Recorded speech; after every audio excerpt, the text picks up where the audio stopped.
What's going on, guys? Hello, hello, hello. Looks like we have a few comments in already.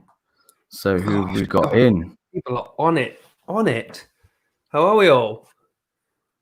Yo, Sancho. everyone. So we've got, who have we got? Sancho. We've got Sancho, we've got Matt, we've got Heather, we've got Nige, we've got Barry, Russell, Scott. We've got quite a few people in. Yeah. Hi, everyone. How is everyone on this lovely Sunday evening? Sancho, do you want to come on now or do you want to wait after Dan's segment?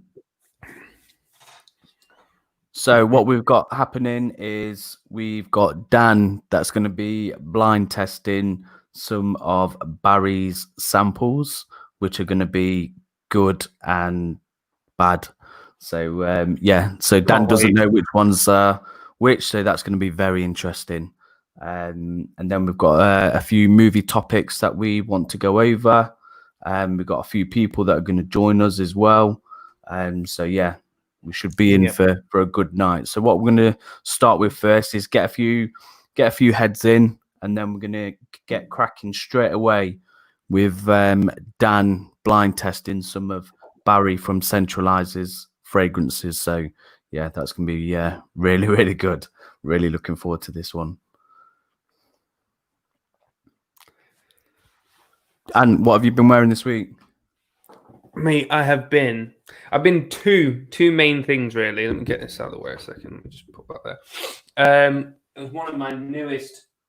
Reach it.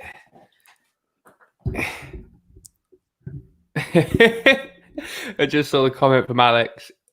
In fact, let me just put that up just quickly.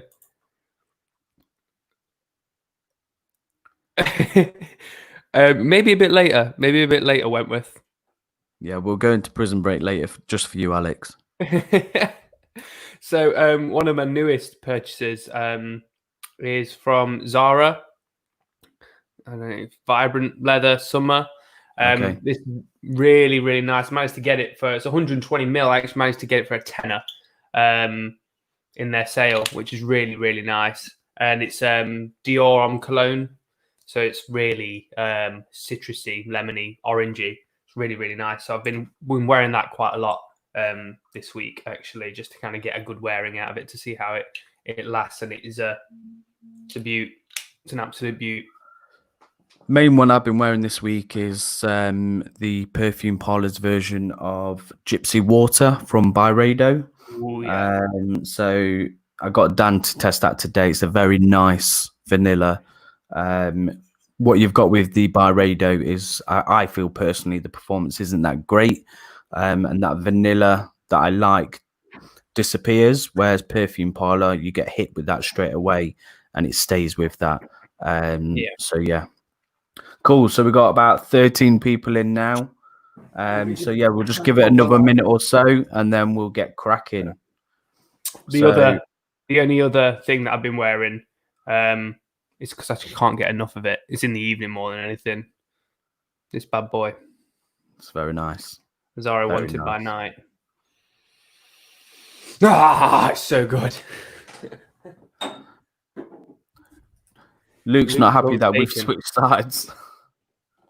Switch it over and make him feel comfortable. Hang on 1 second. Hang on. No, I've just done it. There you go. Sorted.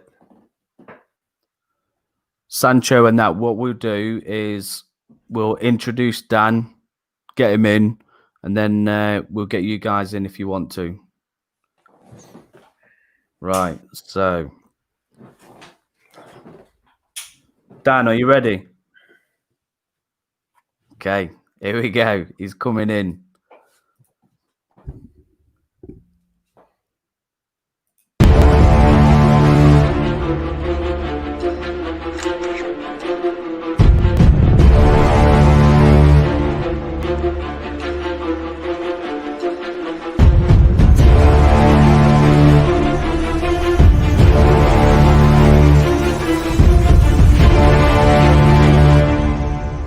Time to get sniffing.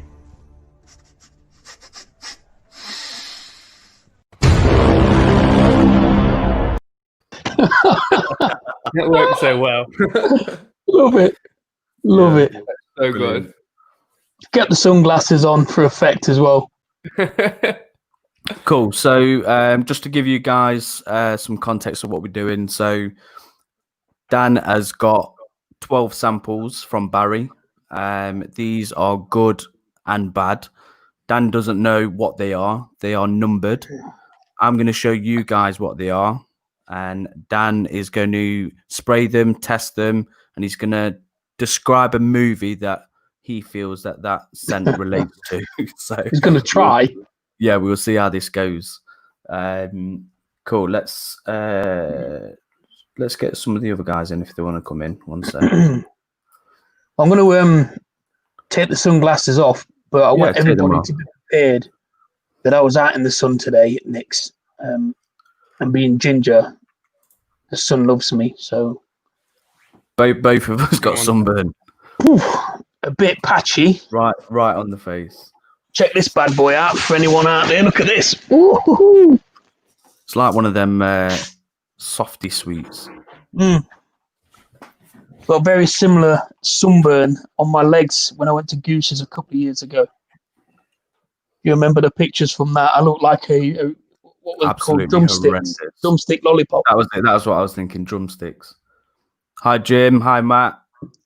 BC. So Sancho's in. talking about fragrances we've been wearing. So this week I've been going through my perfume parlor stuff. I've been wearing that Admira 2. Sancho's in. How's it going? Hey, How you doing, mate? microphone's muted. All right, pretty good. Sorry, I was just muting the other volume of the tab. All right, yeah. How you doing, How mate? you You all doing, right? mate? Pretty good, pretty good. How are you guys doing? Yeah, good, good. man. Ready to Yeah. get your geek on, film geek on? Oh yes. Oh Always. yeah. Nice. We'll see how Dan copes with this blind testing. It makes it through.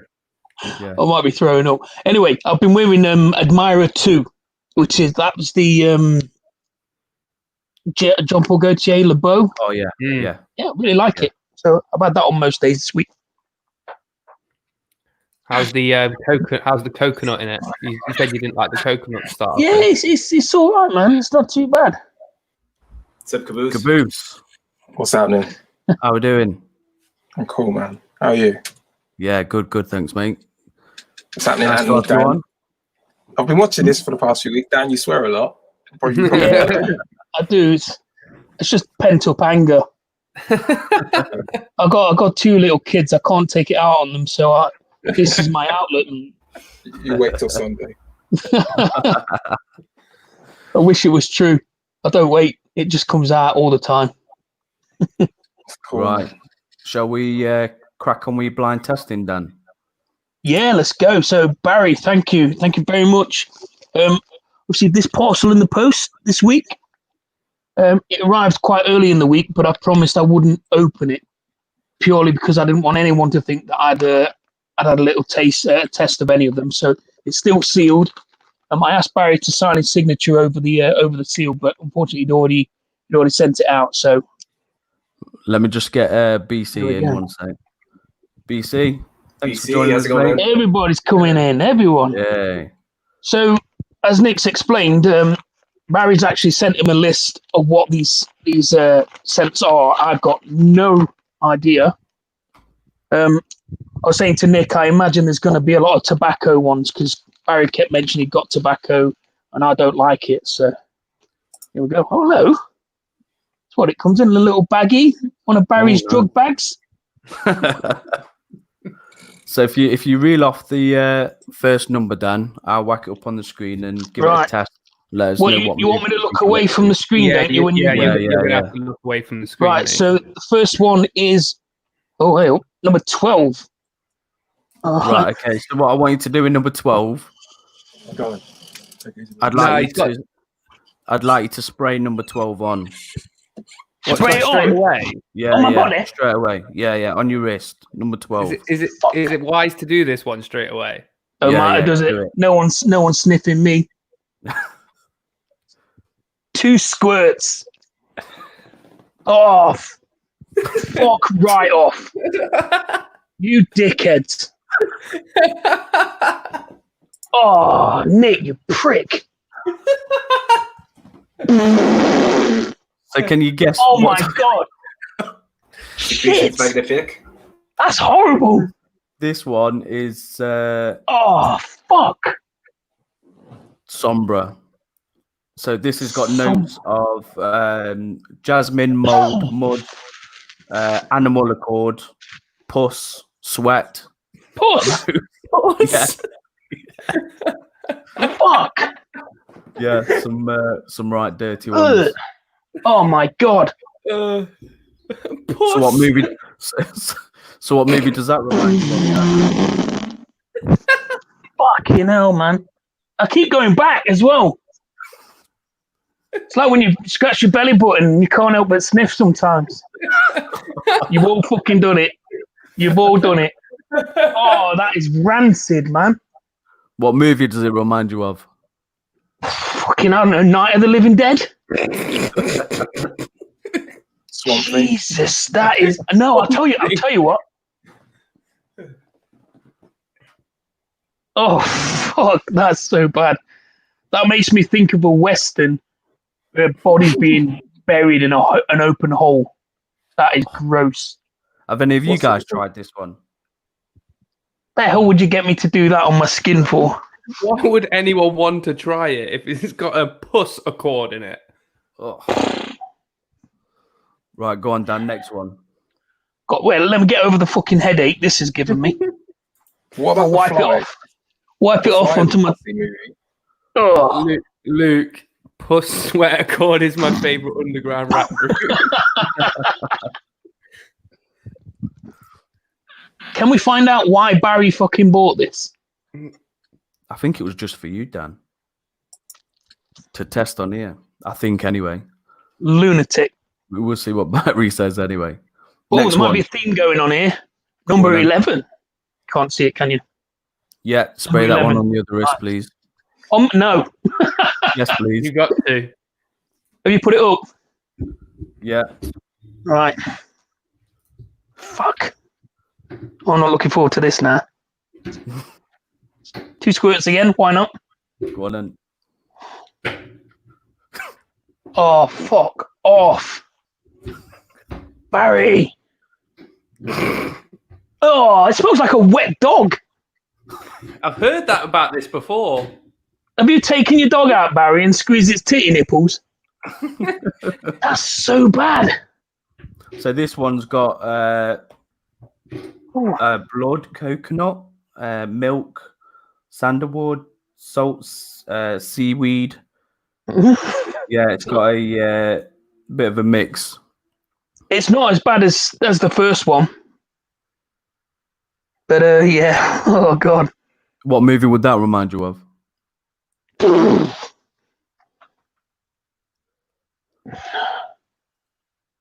gonna say it makes me think of The Big Lebowski, and the reason why, the main character of it is it feels fucking disgustingly filthy, but I can understand why some people would like it. The Big Lebowski is not the kind of guy you'd want to hang around with. You say it's got milk in it. Yeah. He likes his milk in his cocktails, doesn't he? But yeah, there is a scent to that where that could probably work, but it won't work on me ever. Dirty. Hopefully you pick some good ones now. Go for another one. Yeah, you hope. Yeah, I mean, it's all. You're not spraying on your fair, fucking mate, skin. Yeah, It probably should be all uphill from here. So Yeah. I'm gonna have to have a shower before I go to bed, aren't I? Right, number 10. You show everyone. You tell everyone. Rub it on your pillow, mate. So this one, have any of you guys tried this one? This brand's quite spoken about on YouTube. Ooh, yeah. Yeah. No. Done. What did you think of this one, Sancho? No, I heard of the brand, but Oh, you heard of the brand, yeah. I haven't smelled this one, but Yeah. everybody loves it. Can I try this now? Yeah, go for it. Right. Can I put this one on card? Yeah. You've done the Went best to one it. on skin. Went to Nick's and picked up some Saint cards earlier. Basically, he just cut up his daughter's old birthday cards. we do not go cheap on this channel. Right. 2 sprays again. Yeah. Ooh. So this is zoologist. It's called Hyrax. Smells tobacco-y. Maybe whiskey, a bit boozy on there. Yeah, it says it's fossilized urine inspired by leather. Fuck off. What the fuck? You guys are so mean. Fossilized urine. Yeah. I think a lot of people like this one. For some reason. How would they know? God knows. Jesus Christ, man. Who woke up one day and thought, you know what I want to find out today? Like what fossilized urine smells like. I want to know who the fuck woke up and went, I'm going to buy that one. Barry. Barry, Jeez. Barry, yeah. you got a full bottle, I bet. I bet he's got the 200 mil. Probably paid 400 quid for it as well. That's that would not be recommended. Ugh, Right, go on, oh, Dan, next one. I have to Number burn 9. all these. I have to burn everything. Right, what's next? Number 9, no doubt. Yeah, I've number never 9. heard of- Yeah, Number 9. I've never even heard of this one. I put on card again, yeah? Yeah, go on. Yeah, done. Yeah.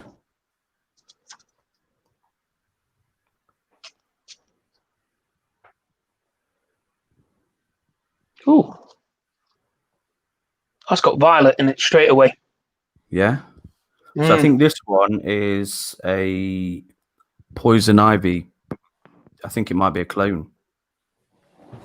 Poison ivy, I think. Smells like there might be some sort of spice in that as well. Have you actually looked them up? So Barry sent me them. It says, yeah, these got crazy notes in them. Leather, angelica root, styrax, tuberose, carrot seeds. It's not bad, that, you know? Is it a woman's one? I don't fucking know. I don't care, do I? I just wear it if it smells nice. Yeah. Yeah, it's not bad, that. Yeah. That one will go in the don't burn pile.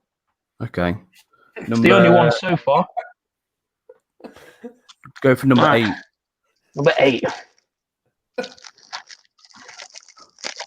Got no films to go with any of these ones, by the way. Right, go on, show what it is then. Another one from this house. I've never tried any from zoologist. Squid. It's gonna be Yeah. Are we done? Yeah. Well, that's definitely got tobacco in it. It's gonna be inky. Ooh, Yeah. really yeah, sweet. quite- Has it got yeah, vanilla in? No, it's not got vanilla in it. No. It's got ink in it. Musk. Ink? What, squid ink? Mm. Yeah, probably squirted it out. Yeah. Sea salt. Yeah, definitely. Is it tobacco? Has this got leather in as well? Because it's got a bit of a tone like that. No. Incense. Yeah, no leather or It's not tobacco. bad. It's not bad. Yeah. It might be one for a winter's night rather than a summer's night. Yeah, that'll go in the don't burn pile, but Okay. Says like the connoisseur he is. Number 7. hold on. I'm saving the ones that all right, number 7, fuck. Brian says Barry, you put these in a weird order now, mate. Brian says Number that 7's squid right at the smells bottom. like gingerbread dipped in seawater. That's a really specific explanation of what that smells like. Quite a few said squid smells alright. What film for Hyrax, Dan? What's Hyrax? The one that you had before, the zoologist one. One I've just done, number 8. I think it was. No, that's the women's one. Oh, I don't know. I've thrown the fucking thing away. Don't worry about it. Right, go on then. Number 7. Oh, you may as well put them up. I'm not going to be looking them up, am I? It don't go on matter. then. Unless you get a fragrance that you think I'll know. Yeah, go on.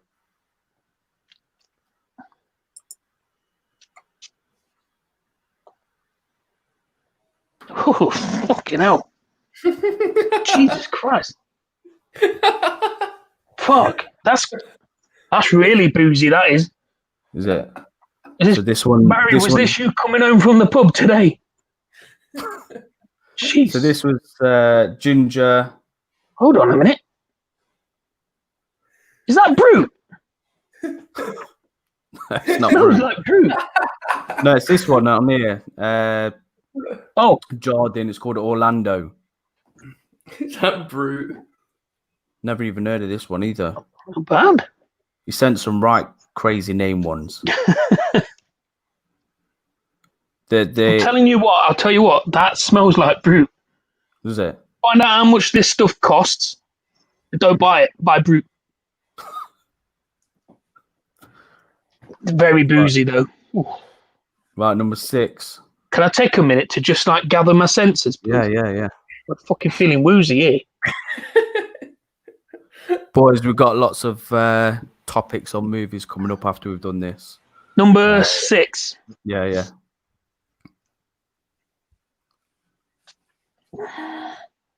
Oh, fuck off.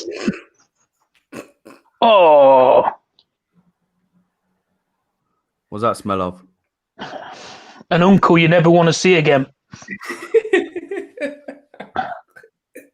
Jesus Christ.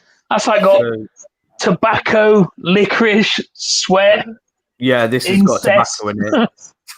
Tobacco, whiskey, smoke, Cambodian oud. Very smoky. Very smoky.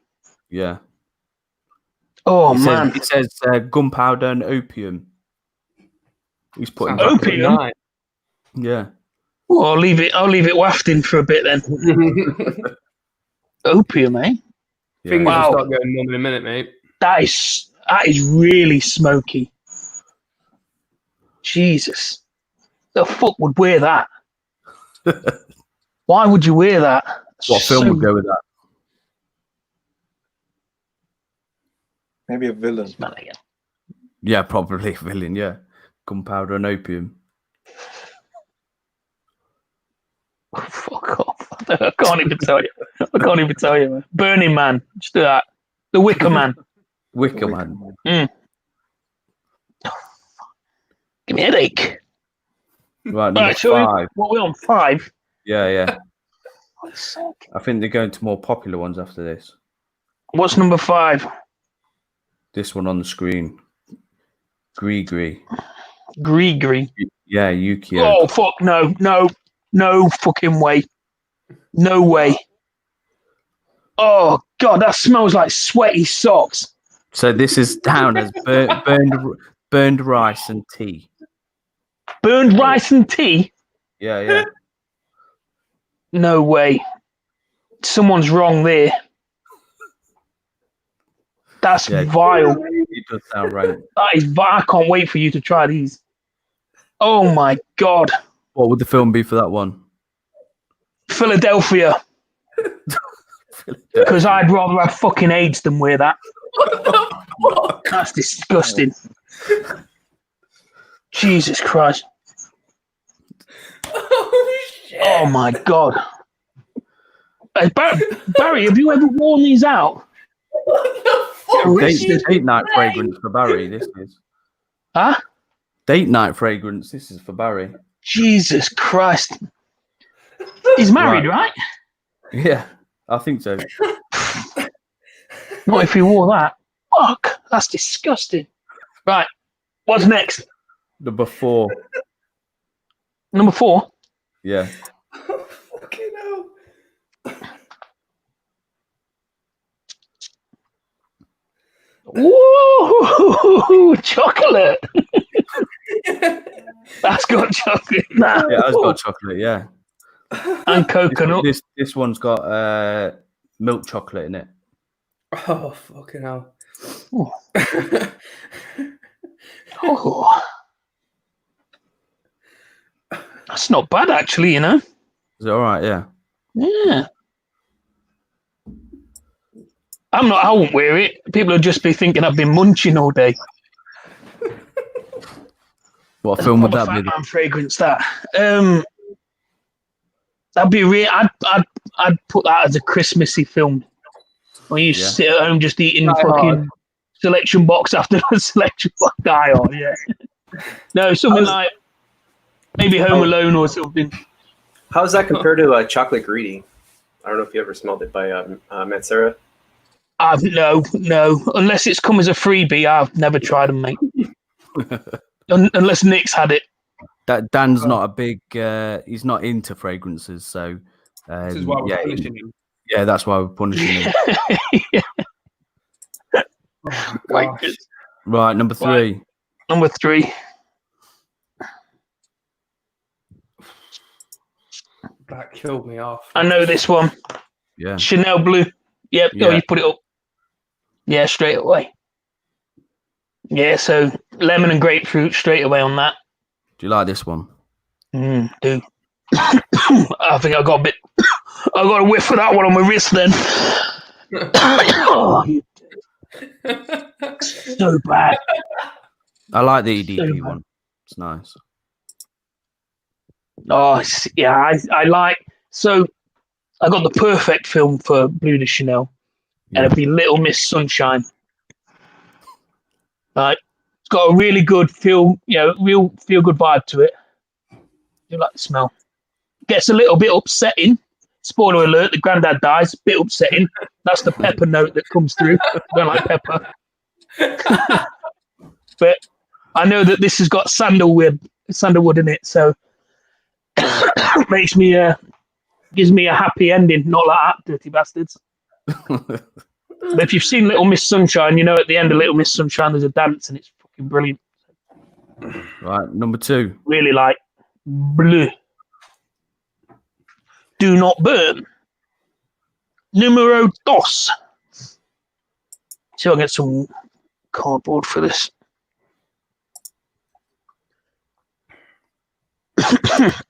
God, fuck's sake. I'm just catching whiffs on both wrists. It's disgusting. I'm going to have to go and wash my hands in a minute. Yeah. All right, that's number all 2. Oh, I like that.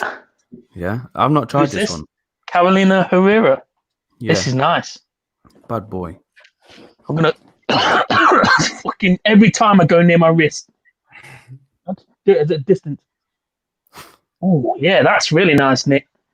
That's like citrusy. It's got pepper in it again, unfortunately. But I think it's got our old friend Bergamo. Good. Bergamo. There's a bit of chocolate coming through in that as well, you know. Yeah. Mm.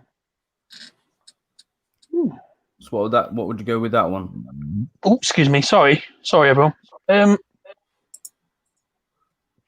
Men in Black. Yeah. Yeah. I wasn't expecting a lot, but I really enjoy that. Just like that film. Yeah. All right. Number 2. Right, and the last one. All right.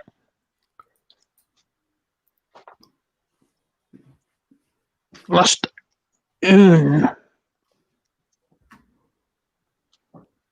So Dan doesn't know what this fragrance is. What is it? Zahoff. Zahara. That's nice.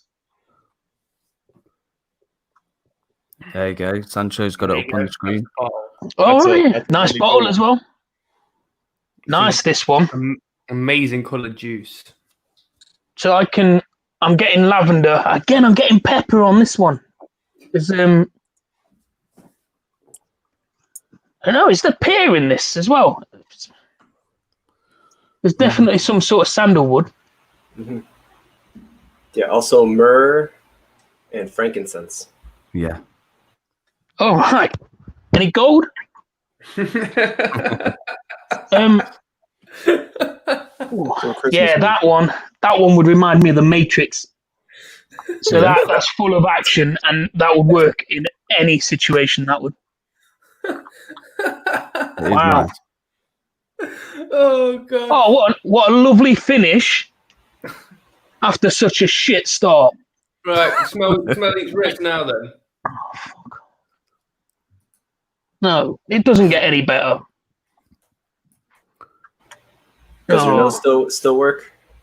Oh, fuck. That one is disgusting. Have you ever bought fart spray in a can? And you spray your mates with it thinking, yeah, but then the fucking joke's on you because it goes all over your own wrist. That's what's happened there. I don't know what I'm going to clean it off with. I'll tell you what. Brillo pad, probably.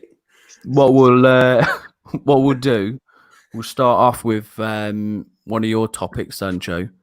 And but before I want to do that, there's one thing I found this week regarding Watchmen that I didn't know at all, and that was that I didn't know this scene related to Batman, and I didn't know that Night Owl stops the Waynes from getting killed in Watchmen. Never knew that at all. Never knew it. So if you look, there's the Waynes on the left, Gotham, and he in that universe it stops Batman from occurring. But there's Batman posters on the wall. I know, it's just a stupid Easter egg.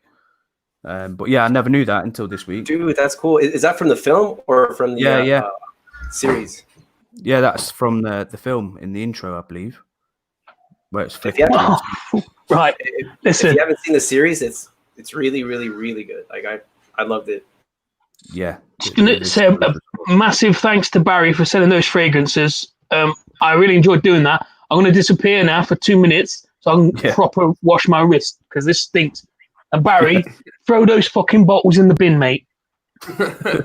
Back shortly. All right, mate. See you later. Yeah. I seen it on. I think it was on Pinterest, and I was like, "What the hell?" I didn't even notice that at all. Did you guys like Watchmen? Yeah, film. I actually like the supercut from Zack Snyder. Yeah, I don't like the theater version, but I did like his little the supercut that he did. It's kind of long, but it's pretty good. I think even just the little scenes in it add a lot more to the film. From what I can remember, it's a long time ago since I watched it, but yeah, it really added quite a lot to it. Cool. So one of the topics that Sancho mentioned was comic book films. So where do we think that the genre is heading with comic book films? Do we think it's going to last? Do we think it's going to change, or what have you? What do you guys think? Me, out of all the genres, comic book, I've been keeping my eye on the most with it. And the biggest news for me this week was the whole story with Michael Keaton and WB working out a contract to see if he could star in the Flash movie. So what they're thinking about doing, I heard, was Flash going back into time and Batman Forever and Batman and Robin not existing no more. They erasing that and just going straight to Michael Keaton and him going to his world. And at the same time, having Robert Pattinson do his own standalone movie. And then, I heard this week, there was a rumor that Ben Affleck possibly could do his own series on HBO Max.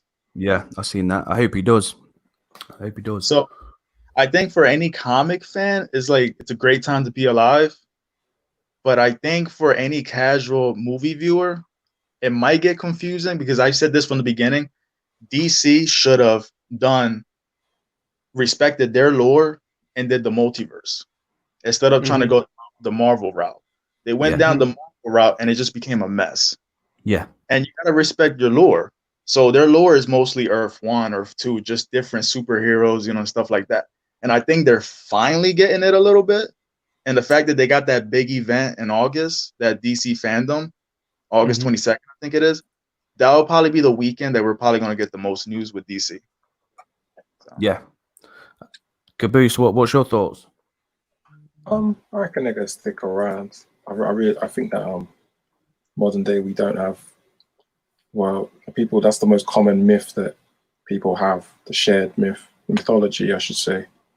So, yeah, it will stick around. You can keep putting different people in these roles, and people recognize them easily. It's an easy way to get people in the cinema. better than someone like Robin Hood or something like that. Why, Oh, yeah. why do we think that the comic books are as popular as they are? Like I said, it's because it's like a shared mythology. It's just like Yeah. you don't need Batman. Just comes with it. Everyone kind of understands the theme of like Batman. He doesn't have superpowers, so it's like if you want a hero who isn't blessed with anything besides a bit of cash, you get a Batman. Just a little If you bit. want a bit of fucking angst, you get a Spider-Man. Yeah. Do you know what I mean? Yeah. Yeah, they resonate to quite a lot of people. Whereas before, I think they were way back when it was kind of like almost considered geeky to read comic books. Now I think that a lot of people are a little bit more open to the fact that they resonate with a lot more than just geekiness. They actually are portraying, especially like you said, like their counterparts. So maybe not the superhero themselves, but their alter egos, like Peter Parker. I mean, a lot of people can relate to a Peter Parker character, which is possibly why Spider-Man's loved so much.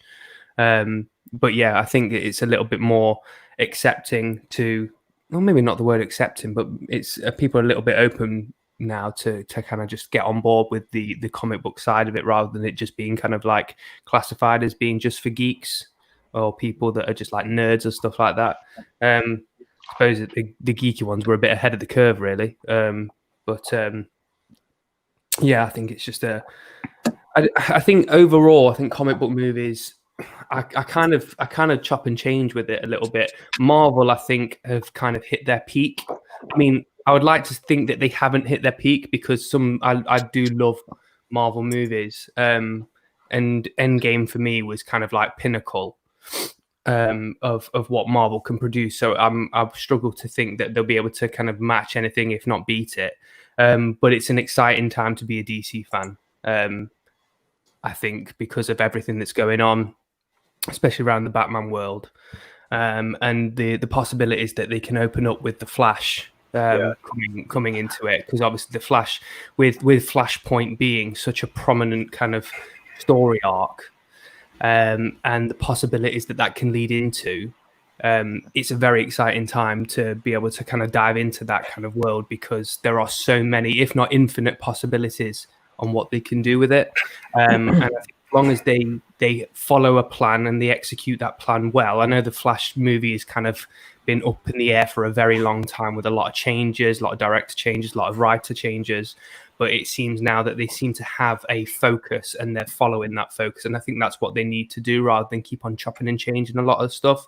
And I think as long as they stick to that plan and follow it, and they kind of gauge where that goes, the possibilities for DC could be endless, which is exciting, because I prefer DC as a comic to Marvel, especially with the characters and the villains. I just resonate more with DC than I do Marvel. So I'm really quite excited to see what the next couple of years bring for DC.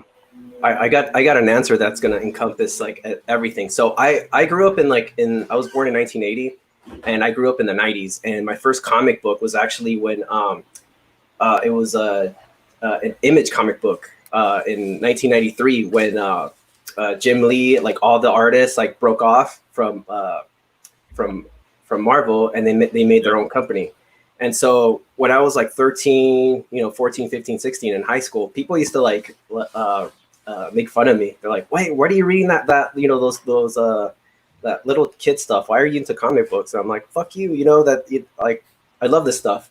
And now, since like there was like a bunch of us that were kind of like in-closeted geeks, and now that we're grown older, we have the buying power. So that's why comic book movies have been like super popular. And now we have kids, and we're passing that lore onto them. So I think comic book movies are going, well, you only have like Marvel and DC, like those are kind of gonna stay roughly around the same. But any new like superhero, I think it's gonna be like its own genre film. Like we're gonna see maybe a superhero horror movie, or a superhero sci-fi, or something that's just crazy out there in the independent independent film route. Yeah. Well, so Sancho, you're talking about it being DC and Marvel, but what about like the graphic novels and things like they were really successful with Walking Dead. Yeah, Also, that's the boys has just been renewed for a second season. That was pretty awesome as well. Do you think that maybe one of the graphic comics might move into the movies? Maybe take a crack at that. Yeah. That's what I've been seeing. Like I haven't seen the boys, but like from what I've like read and seen, it's like they're taking that genre and they're saying like what they want to say about it. It's things that haven't been said before. It stop me if I'm wrong. And you've not watched the boys? No, I haven't seen it yet. It's still on my list. Like treat yourself. Yeah. Sure, good. it's Yeah. pretty good. It's pretty good. Mm. And then Someone's put. Yeah, go on. Sorry. Want to add like really quick, and then the reason why DC has been sucking is because like again, BC touched on it that they don't respect, they haven't built the ground up. It's like they want that Marvel Disney money, and they don't want to put the time in to develop the characters, and then have them all appear in everybody's movies, and then once like they have like the when they all come together in the Justice League, then they can then people will be excited for it, because one of the problems that I've read is that there was too many cooks in the kitchen. They didn't have a Kevin Feige. They didn't have one person saying like, okay, this is what I think, this is the direction that we're going to go. And the sad thing is that it was Kevin Tsuhara who was like the head of Warner Brothers production. Like he rushed out Justice League because like he wanted a bonus, because I think it was during when it was being bought off by AT&T, when AT&T was buying Warner Brothers. Yeah. Mm-hmm. I think Andy said it here regarding what you just said there, that they were chopping and changing so much that there was no one sort of guiding DC where to sort of go. So yeah, I think they had lots of problems behind the scenes. I think also too, the problem with DC was they gave Zack Snyder the keys right in the beginning when he made Batman versus Superman. Mm-hmm. And he created like this list for all upcoming movies for the years to come. The problem was with Zack Snyder is that the reception of BVS didn't go down as good. So when it came to filming Justice League, to me, I always still say this, because I was going to jump into this other situation that happened this week as well with Josh Whedon. Josh Whedon took over, and from that situation, I'm from New Jersey. Ray Fisher, who plays Cyborg, I'm like 10 minutes away from where he was born at. So he comes around like New Jersey a lot, and like on Instagram Live, I follow him a lot. He came out this week and just pretty much said that Josh Whedon pretty much trashed the whole like set and like talked really bad about Zack Snyder's vision and stuff like that. And I think for them to finally say, hey, we'll finish Zack Snyder's vision, but we'll do it on HBO Max, it's a smart thing to do, especially for their streaming network, that when they opened up, they didn't get the numbers they kind of wanted. So I'm guessing by next year, you bring that in, the rumors of Ben Affleck maybe getting free reins of doing that show. Then with the movies, it's like this is something that should have been done in the very beginning. Yeah. Mm-hmm. But the problem is like Sancho said, their main focus was, well, Marvel did this, their formula. Let's just try to rush all these, standalone movies and then go straight to Justice League. Yeah. Like BVS, they stuffed everybody in there, which you didn't have to do that. It should have just been a standard Batman versus Superman, and we'll introduce everybody else along the way. But now I'm guessing they're finally, getting it together. And for anybody who's a Zack Snyder fan, it's a good time because you got the movie coming up. So. And then the talks of the Ayer cut as well for the Suicide Squad. Yeah. So yeah, I think there's definitely lots of talks. I was reading a lot of the Whedon controversy, and they were talking about he was being a bit harsh to Gal Gadot, forcing her to do certain scenes which she didn't want to do. I think she got a stunt double to do one of the scenes, and was like sort of intimidating her in terms of saying that he was going to wreck her career and stuff like that. So Yeah, I think he's got a bit of a reputation. I think. Ouch. Yeah. Yeah, it was the scene that she was laying on her back and the Flash was laying on top of her. Yeah. Scene. So a few people are talking about like Dread, and then Brian's talking about he's excited for the MCU X-Men. Mm. And What Fantastic do, Four. what do we think about Wolverine with the introduction of the X-Men into the MCU? Where do we think that's going to go? Who would you like to see as your next Wolverine? I don't want to personally, see another Wolverine. I can't really see anyone else in that role, but obviously there is going to be another Wolverine. Eventually, it will happen. Who would you like to see play it? Ryan Reynolds as a complete piss take, and then they kill the character off and never do it again. I'm not sure. A lot of people were saying Tom Hardy. I was saying Tom Hardy as well, but he's playing Venom, so I don't know how, you know. It's getting to the point where like they're making so many comic book movies that you're just gonna need to recycle the same actors. Like, Yeah. You think there's Yeah, that any X-Men is screen so- actors so that can tight. maybe step up into a film role?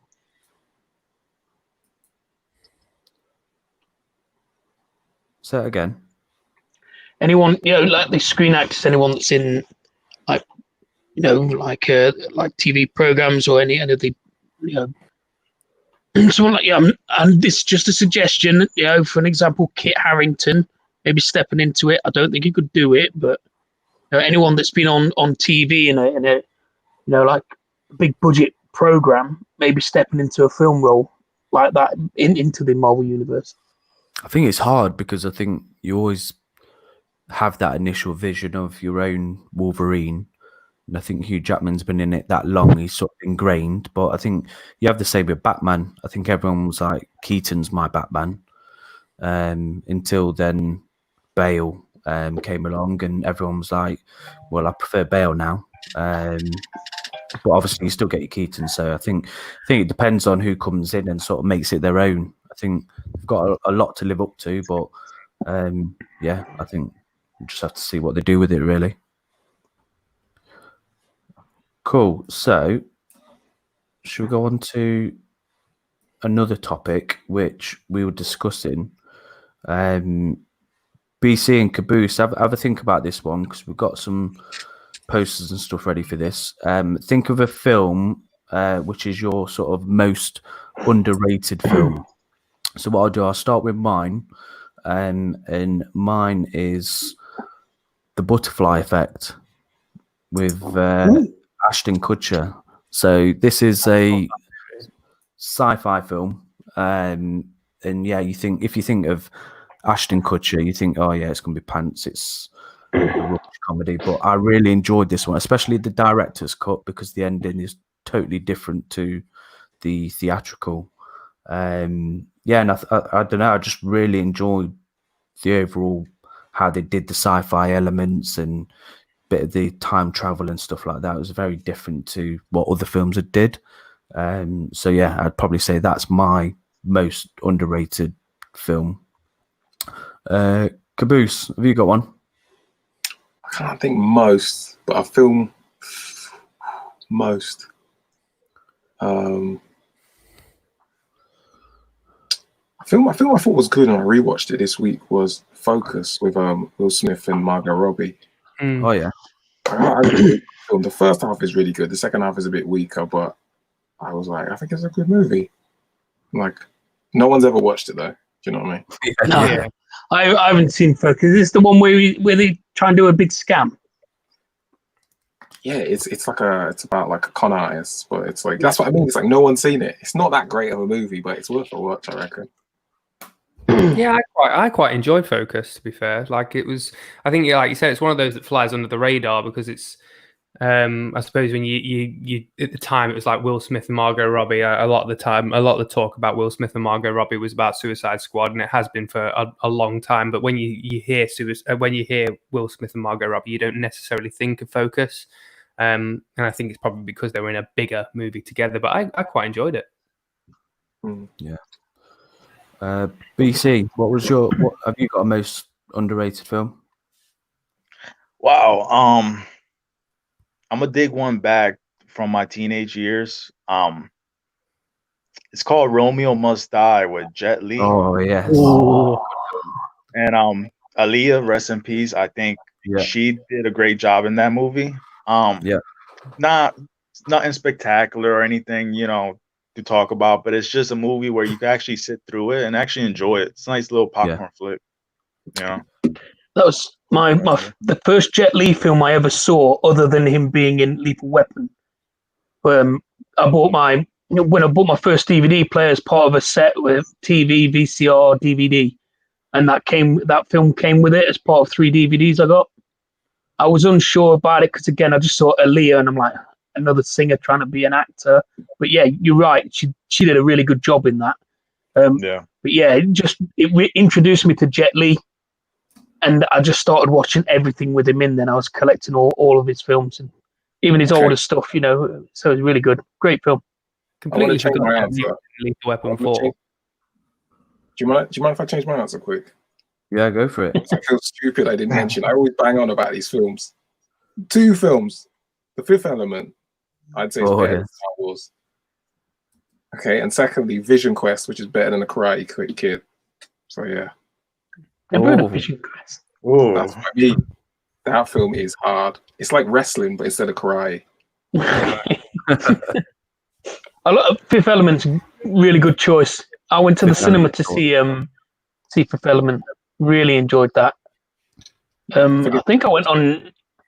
I don't in the UK we had a national cinema day. I think it was in '97, where you could go and see any film for £1. I'm pretty sure I went to see Fifth Element, and it's Chris Tucker in Fifth Element, isn't he? Yeah. It was making me laugh. Yeah, he's good. Sancho's got a right oldie one. So we've got The Rear Window. Okay. Man, I love that movie. It's just because like when I was getting my bachelor's in English, that's one of the films I watched in one of my classes, and we just analyzed the hell out of that film. Like, it still holds up today. Like and that's why it's it's a classic. And I think that was the first time I saw it, and I was like actually at the edge of my seat. I'm like, oh shit, what's gonna happen? Yeah, I just rate that movie. I didn't know it was underrated. I just rate it, but I've never had a about it. So Dan, yours. Oh, mine, yeah. Did you get a screen grab for that? This one. There you go. It's kind of a funny story. So this was one just on a whim, going to the cinema because I had nothing better to do. What's the next film that's starting? This film was the next one on, so I went and see it with a couple of friends. Expected absolutely nothing, and it fucking blew me away. It was I watched it in the January of 2011, and I didn't see a better film all year. So it's about a teenager suffering from depression, checks himself into hospital because he wants to kill himself. The child psych ward's closed down, so he gets put in with the adult psych ward. And the first person he meets is Zach Galifianakis from Hangover. Introduces himself as a doctor, talks to the kid about what his problems are. Turns out he's actually a patient himself. Just likes to wear a doctor's coat and pretend he's a doctor. And it was a really good, feel-good movie. Lots of patients with different problems, and the kid's getting to know them all. And it's like it just taught him to understand that all those little tiny problems that he thought was driving his depression, they were nothing in comparison to what these people are actually experiencing and what they've been going through. The standout part in the whole film for me was they went into music class. If anyone's not seen the film, check it out. And there's a spoiler alert coming up, so I apologize. They go into music class, and they all get to pick an instrument. And there's no instruments left for the boy to play, so they just say, looks like you're on vocals. We're going to be in a band, you're on vocals. He doesn't want to do it, but he gets up. And it does this amazing cutscene to I think it's Under Pressure by Queen. It's fucking hilarious. So yeah, just look it up on YouTube after this. If you've not seen it, just look for that scene in itself, and it just sets a beautiful tone to the middle of the film turning around, and that's great. I really enjoyed it, and I've probably seen it about a dozen times since then. Ravi, the film Unleashed for Danny the dog. And what's your film? Mine is, let me just get the thingy for it. Where's it gone? Oh, there it is. Nocturnal Animals. I don't know if anyone's seen this or not, but The Boots ain't happy with this one. I absolutely adored this movie. It's weird actually, because it's written and directed by Tom Ford. Oh, is it? Yeah, the fashion designer. Right. And it basically tells a story. It's mad, really. It tells a story that. So it's kind of like got 2 or 3 narratives to it. So the main narrative is kind of like everyday life, and then the majority of the movie is a woman reading through a book, and it's her perception of what this book is kind of telling, the story, the story that the book is telling. And it's Jake Gyllenhaal, Amy Adams, Aaron Taylor-Johnson, Michael Shannon, and the performances in it are amazing. But I think it gets overlooked a little bit because it is quite an arty kind of movie, should we say. Like, it's got some very interesting visuals in it. It's quite striking visuals, and it's done on purpose because Tom Ford's quite a meticulous kind of guy. But I just thought it was a really, really good, well-told story, and it's kind of like a revenge kind of thriller type movie. And there's some nice set pieces in it. But I think the standout performance in it is Aaron Taylor-Johnson. He's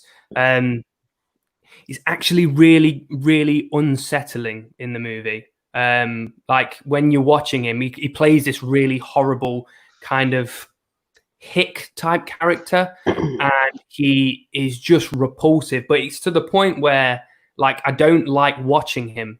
When I was watching it, like, it made me feel quite uncomfortable. I just thought it was. I mean, that's just one element to it. But yeah, overall, I really, really love that movie, and it's got quite an open-ended ending as well. It's quite open to interpretation about how the ending goes as well. It's not. I will say it's not for everyone. It's not to everyone's taste. But I really, really enjoyed it. And everyone, when I talk to people about it, then not a lot of people have seen it, which is quite odd considering it's got quite a lot of big actors and actresses in it. It's got quite a lot of stars in it. And it's always quite surprising when you get people's reaction about who written and directed it. When you say it was Tom Ford, they kind of go, "What, the Tom Ford?" And you kind of go, "Yeah, Tom Ford." And I think he's that movie kind of showcases his ability as a screenwriter and a director, really, because it's quite a visually striking movie. The cinematography in it is wonderful as well. But yeah, I love it. Absolutely love it. Caboose, did you not like it? See, you were like, no. Yeah, I had a visceral reaction when you said that, because I saw that at the cinema, and I was like, I rarely see a movie that I dislike. I think I was just annoyed because I was looking forward to it, and I liked The Single Man, which it's the first film he made. But like, it made me realize, like, maybe I didn't like Single Man, and maybe I don't know. I thought it was a bit clumsy in places, but understandably, because he's not a director like that. But I just thought, like you said, the character you said, the actor you said who performed well, you're right about that. But I just think Amy Adams looked like a Wally in it. And I thought, yeah, I wasn't happy. I was really not happy walking out of that film. Surprised you stayed in. Yeah, I thought it was like a twist, and I thought I wasn't getting it, so I was waiting for it. Yeah. It's quite a visual kind of movie. Like, there's a lot of symbolism and open to interpretation on the visuals and stuff like that. Some of it is like really like in your face. Barry's a funny man. But yeah, it's quite open to interpretation kind of movie, which I quite like.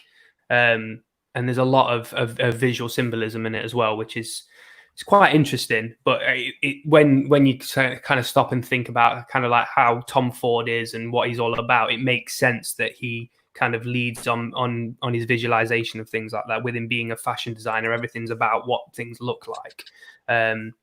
But yeah, I think it's quite a multi-layered kind of film, and I just really enjoyed it. And did you watch Casino yet? No.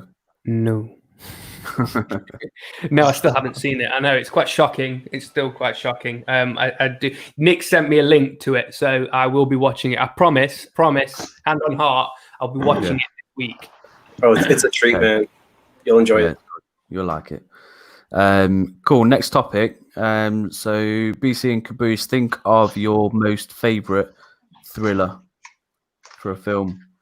So what I'll do, I'll start with mine, and mine is Shutter Island. Banger. Absolutely love this film. I just I don't know, I like a film where you want to go back and try and find the things that you missed. And I'll always remember, I think there was a scene where she's pretending to drink out of a cup and the cup's not there. And I had to rewind it to make sure I wasn't going wappy. But yeah, I think overall Scorsese really did well with this, because it's got different elements of like horror. It's got that thriller, bit of psychological. It's got loads of creepy scenes in it. So yeah, that's definitely one of my favorite thrillers. Sancho. Really, really good. I love Shutter Island. It's one of those that if I see that it's on, I can't not watch it. Yeah, it is good. DiCaprio smashes it all the time. I loved Leonardo, mate. Brilliant actor. Go on, Sancho. What was yours? Oh, I think I messed up this answer. Was it Locke? Underrated was Locke, because it was just him in a damn car, and I didn't see the whole movie, but it was there during my theater checks. So like I would go and watch 20 minutes of the movie, and I was just sit down. I'm like, man, this shows you how much of a brilliant actor he is. This just he commands your attention. Yeah. And then the overrated was, I still love it, Rear View Window, but it just gets like tossed around a lot. Yeah. Do you have a thriller that's one of your faves? Oh man,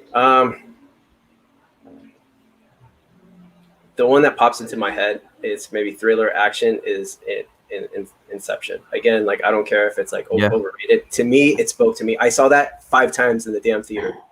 5 times, and it was like when it came out, it was just like you don't see such originality in Hollywood. Mm-hmm. It wasn't like a rehash, or it was just something completely different. Like it may have like some weaknesses, like a couple like plot points here and there, but to me it's a masterpiece. It's one of those films, you watch it, no matter how many times you watch it, you see something new each time. Yeah. Yes. Dan, do you want to go with yours? Yeah, mine's come up a few times in the past on this on our live feed. It's actually a film that I first saw when Nick bought it I believe he bought it for my birthday, or it's Christmas present. Yeah. Didn't know what to expect. Nick just said, "Watch this, you'll like it." What an amazing gift! What a friendship to have, to be able to just hand someone a DVD and say, "You're going to like this," and then you're going to like films like this forever. And that's basically what I've got. This is a real sick, twisted thriller. It's a South Korean film. It's from the same guy that did A Bittersweet Life. I believe it was Bittersweet Life. Yeah. So it starts off as a woman stranded at the side of the road with a broken down car. Taxi driver pulls up. You assume he's there. He's going to help out. Turns out he's a serial killer, so he just kills her. And then sorry for the spoiler alerts, guys, but I can't ruin the film. I can't. I can give as many spoilers as you want. It's still brilliant to watch. The head's found. Turns out that the fiance of the murdered woman is actually a special agent. Then he sets out on a vendetta to go and find the killer. He tracks him down, doesn't bring him to justice. He beats him to within an inch of his life, and then walks away. And so begins like the most twisted game of cat and mouse ever. So he's beaten this guy for what he's done. Walked away from him. The guy heals, moves on with his life, tries to go back to what he does. He gets tracked down again, beaten to within an inch of his life, and then he realizes what's going on. This guy's torturing me, he's tormenting me for what I've done. So he tries to turn the tables and tries to track down the special agent, and it's great. It is not a film for the faint-hearted or the weak-stomached. There's a lot of brutality, lot of gruesome scenes. Yeah, it's a really good film. If you haven't watched it, definitely go check it out. It's a really good film. And what was yours? It's been mentioned in the comments a few times. Mine has to be 7. What can I say about this movie that hasn't already been said? Like this, it's just incredible. I can remember the very first time I watched it, and What's in the box? Yeah, what's in the box? It was the ending for me. Kind of like when I watched it. I was very young. I was probably far too young to be watching a movie like that. So throughout the entire movie, kind of like I was really, really scared. Like it actually like quite scared me, because it's quite, when you think about it, it's quite a terrifying concept that this kind of thing is happening, and some of the the visuals in it as well. Like when they're going through that house, and it's the gluttony death, where you've got that massively overweight guy who's basically just fed himself to death, and it's quite a horrible thing to see. But the way that whole movie plays out, and the way that the game is played, and how Brad Pitt literally falls right into the hands of Spacey in that movie, it's almost poetic. It's that good. And then that ending is just like if you haven't seen it, I'm pretty sure everyone in the chat and everyone on this live has seen it, but that ending literally takes your breath away. Like when it's the realization part, I think, is the best thing for me, because you realize what's happened before it's shown or it's seen, and you kind of just go, oh no, you like, because you know what's going to play out, and you know exactly how this is going to finish, and you almost kind of want it to happen because of the scenes of it. Like you kind of you're edging him on to pull that trigger. You're saying, yes, you definitely deserve that, but at the same time you kind of pull him back to say, don't let him win. But as every one of us we would do the exact same thing in that position, put in that position. So I just think it's a wonderful film with an incredible ending, and it's one that I could watch over and over again and never get tired of, ever. Is it weird now, like watching that movie and seeing Kevin Spacey as like the killer? Yeah. It makes it slightly creepier now, doesn't it? Yeah. What's like in the box? Real life bad guy Kevin Spacey plays real life bad guy Kevin Spacey. Yeah. It's, so plot twist: the film's actually set in 2020, and he murdered her because he didn't like the candle she created. What's in the box? I will sniff. Brian just put there that 7 is the greatest unboxing video ever made. BC, what thriller would you have? Well, mine's is a thriller / mystery. I'm gonna have to go with Gone Girl. Great film. From the standpoint of, on a random day, their anniversary, she goes missing, to him, going crazy, thinking, what's going on, to her, we see in her point of view, we see in the way she just plans out everything, all the way from from the pregnant girl that she befriended to, use her pee to put in blood around like the fireplace, to just, every little detail that she did while you watch the movie, it messes with your brain. Because in real life, this could honestly happen. Yeah. And I think the ending kind of killed me when she came back home, and like when she said, this is marriage, and he just stared at her, knowing the fact that for the next couple years until the kid's 18, he's stuck with her. And like the scene where like that hurt me the most was his sister, when she was just like, fight it, and he's like, I can't fight it, I'm stuck. And she's just like, we're gonna have to live with her till like, for all these years. And I think that right there, when the movie ended, she turns around and like stares at him, like that visual was just like one of the most creepiest things in the world. Like I was just like, wow, like this movie, was planned out great. Like, the writer, the author who wrote this, Yeah. I wonder if she had this thought process in her mind, from a different lifetime or something. But yeah, I think that for me would be Gone Girl. Yeah, I mean, it's such a bittersweet ending, that is, because like you think like, yes, he's managed to kind of suss it all out and get one up on her, and then it's like it twists it right at the end, like you said, and it's just kind of, they have that exchange where you kind of you almost you feel like you've been hit in the stomach, don't you? And you're there, you just kind of like, that poor guy, like he's now just got this. This is life for him now, and it's you feel sucker punched at the end of that movie. It's great. He's not a perfect guy. No, but not by any means. No. But that scene when he called her a bitch and she was just like, I'm that girl. Yeah. And that brought back from the beginning when they first started dating, that she always kept saying, I wanted to be that girl, the girl that ate wings, watching sports and stuff like that. And like when she brought up that same wording to his face, like, his face just turned pale. He just looked at her and just said, damn, like this is the moment when he knew it was like life is over. Yeah, definitely. One of the scenes that like I still remember is that the ending where they're in the shower and they have their clothes off, and it's just it's sort of like symbolized to me like, here it is, no bullshit, here's the truth. Yeah, definitely. Caboose. Wasn't it the same guy that directed Seven as well? David Fincher. Yeah, it was, wasn't it? Yeah. The only thing I can think of, I've been trying to think of like the best thriller. I'm thinking of like that satisfying feeling of anxiety, and I've got to say The Departed. Solid film. Which don't version? Like that. Oh, I love that movie. That's the point. People say that like because it's a remake, it doesn't count. But I think that film's like a masterpiece. It is. Yeah. Totally it's a brilliant remake, isn't it?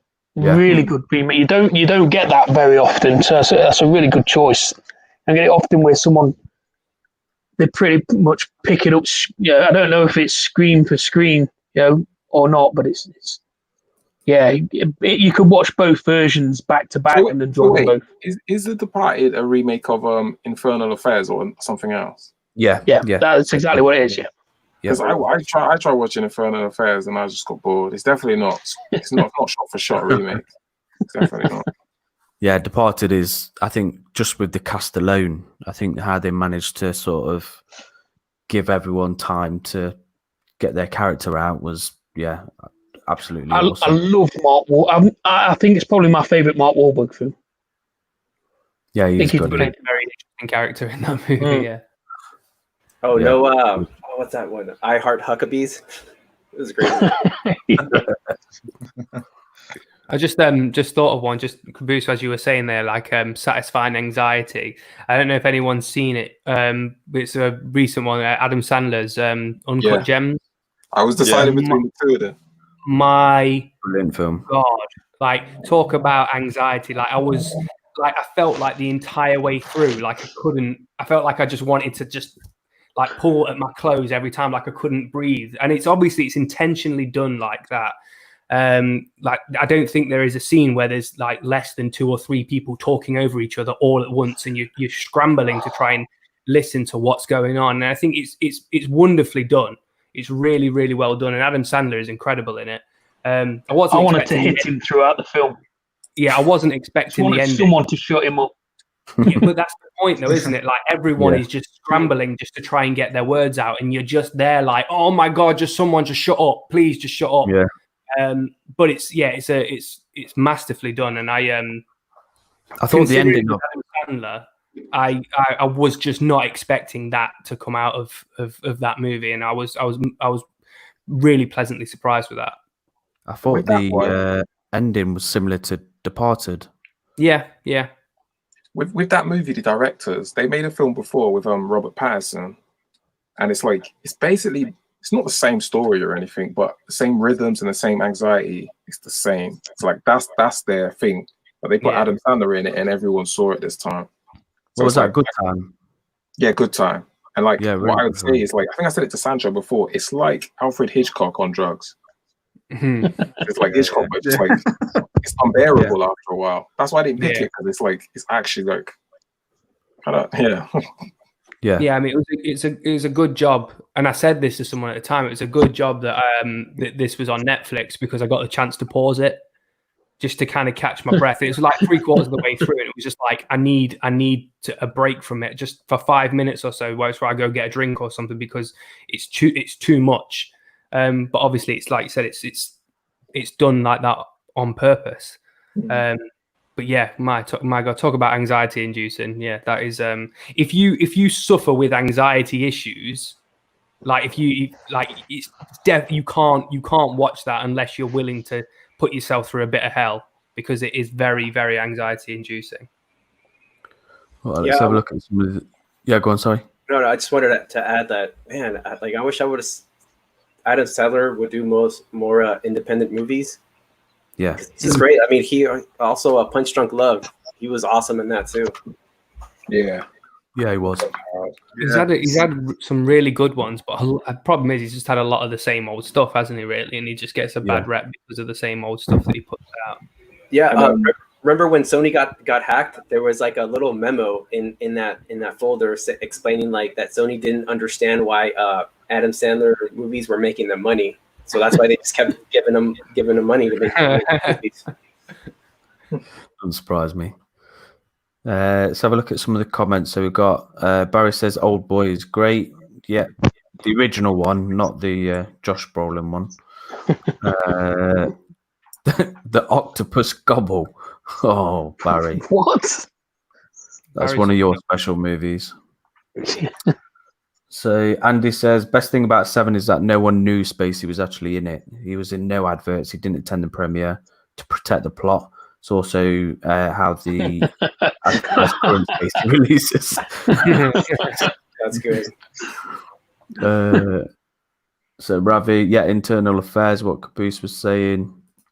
Tony Leung, Gone Girl is peak masculine horror. It's scary. Definitely. It is, and I think BC, you touched on it, because it's real. Like that could happen. Like there's nothing like, I mean, it is an extravagant like story, but there's nothing like overly complicated that couldn't be like that couldn't actually happen in today's society. If you get someone that's crazy enough, they're happily do that, and that's what makes it all the more scarier. Can happen to anybody. Yeah. So Brian says, have you guys seen New World? It's basically Korean Departed. Yeah, I've not seen that. Nah. Andy, I was told not to watch Uncut Gems until my anxiety's better. Definitely. That's sound advice, mate. Not before you've watched Pulp Fiction, anyway. Christopher Nolan for Guardian readers. Oh dear. Oh, next one. Let's talk about a film. My gosh. Requiem for a Dream. Requiem for a Dream is... Shit. Oh, I remember the first... I mean, I've only watched this movie once because I can't bring myself to watch it again. It's one of those movies that I think that everyone should watch for all the wrong reasons, but you have to give it a long... If you want to go back and rewatch it, you have to give it a very long time, because that is a hard-hitting movie. Like, if you've got any kind of affiliation with addiction in any form, I would suggest watching it. It might be a hard watch. It's a hard watch if you don't have an issue with addiction. But yeah, I think that everyone needs to watch that movie at some point in their life for all the wrong reasons. It's incredible, but it's haunting at the same time. Yeah. Yeah, I heard. I was watching. Oh god, the behind the scenes of that movie because I own it on DVD, and Darren Aronofsky said that he like failed his I think either film school entrance exam because he was reading the book, and that's how like enthralled he was in it. It's just one of those where it just like after you've watched it, it's like you need silence after you've watched it because you're just like, woof. And you can't watch it before you go to bed because it's one of those movies that you're laying in bed, you're gonna be thinking about it. Mm-hmm. Yeah, you need a good couple of hours just to kind of soak that in. Yeah. So, what's your guys' thoughts on Nolan? So, Alex is talking about Nolan's capability. So what's explain that one? What are you saying, What did he Alex? say? So he's saying, let me just go back up. He's basically saying that Christopher Nolan is jumping off the back of M. Night Shyamalan. Yeah. In what respect? Yeah. Let us know, Alex. So I've got. I rate Nolan. Yeah, I like Nolan. So one topic I wanted to go over was, so it's not this specific, but it's around it. So Stallone has said he's going to release a director's cut of Rocky IV. So do you think that the Snyder cut is now opening up for other films to release their own sort of director's cut? Definitely. I just saw David Ayer the week after Snyder cut he didn't talk about Suicide Squad at all after it was released, and now all of a sudden like he was actually talking about how like Jared Leto's Joker was cut out half of the movie, and he's saying how there's rumors now too of HBO Max actually releasing the cut of Suicide Squad. First one. Well, there was something that was released at the same time when they were talking about the special effects company that are doing the special effects for the Snyder cut, and they were saying that they were working on that and the Suicide Squad cut as well. So it's almost been confirmed by them. I don't know if it was an accidental thing or whether they did it on purpose just to kind of drum up some kind of publicity for it. But they were talking about that as well. So it very much sounds like that is something that's on the horizon as well. I'm just a bit confused about Rocky IV, if I'm being honest. I mean, you've got loads of footage. You've got a lot of Rocky movies, and like number 4 is like almost smack bang in the middle. Why number 4? Yeah, I think someone was asking. Don't get me wrong, I absolutely love Rocky IV. It's the popular one with Rocky, versus Drago, Dolph and stuff. But it just seems odd to say I'm going to do a director's cut release, and then only do Rocky IV. I think it's going to be the new sort of money making scheme now. So if you've got older films and there's lots of footage that's on the floor, why don't we get another cutout and get a few extra cash for the film? I think it ties with Creed, because isn't that the one that Apollo Creed dies? Yeah. So maybe that's why he released it, to go along with the Creed films. So Alex said that just interesting the prejudice against Shyamalan. Shyamalan. Let me just look at his IMDb real quick. I think Shyamalan was good at the start. I just think it just got too boring. We knew what to expect. Are you talking about the whole twisting element of things?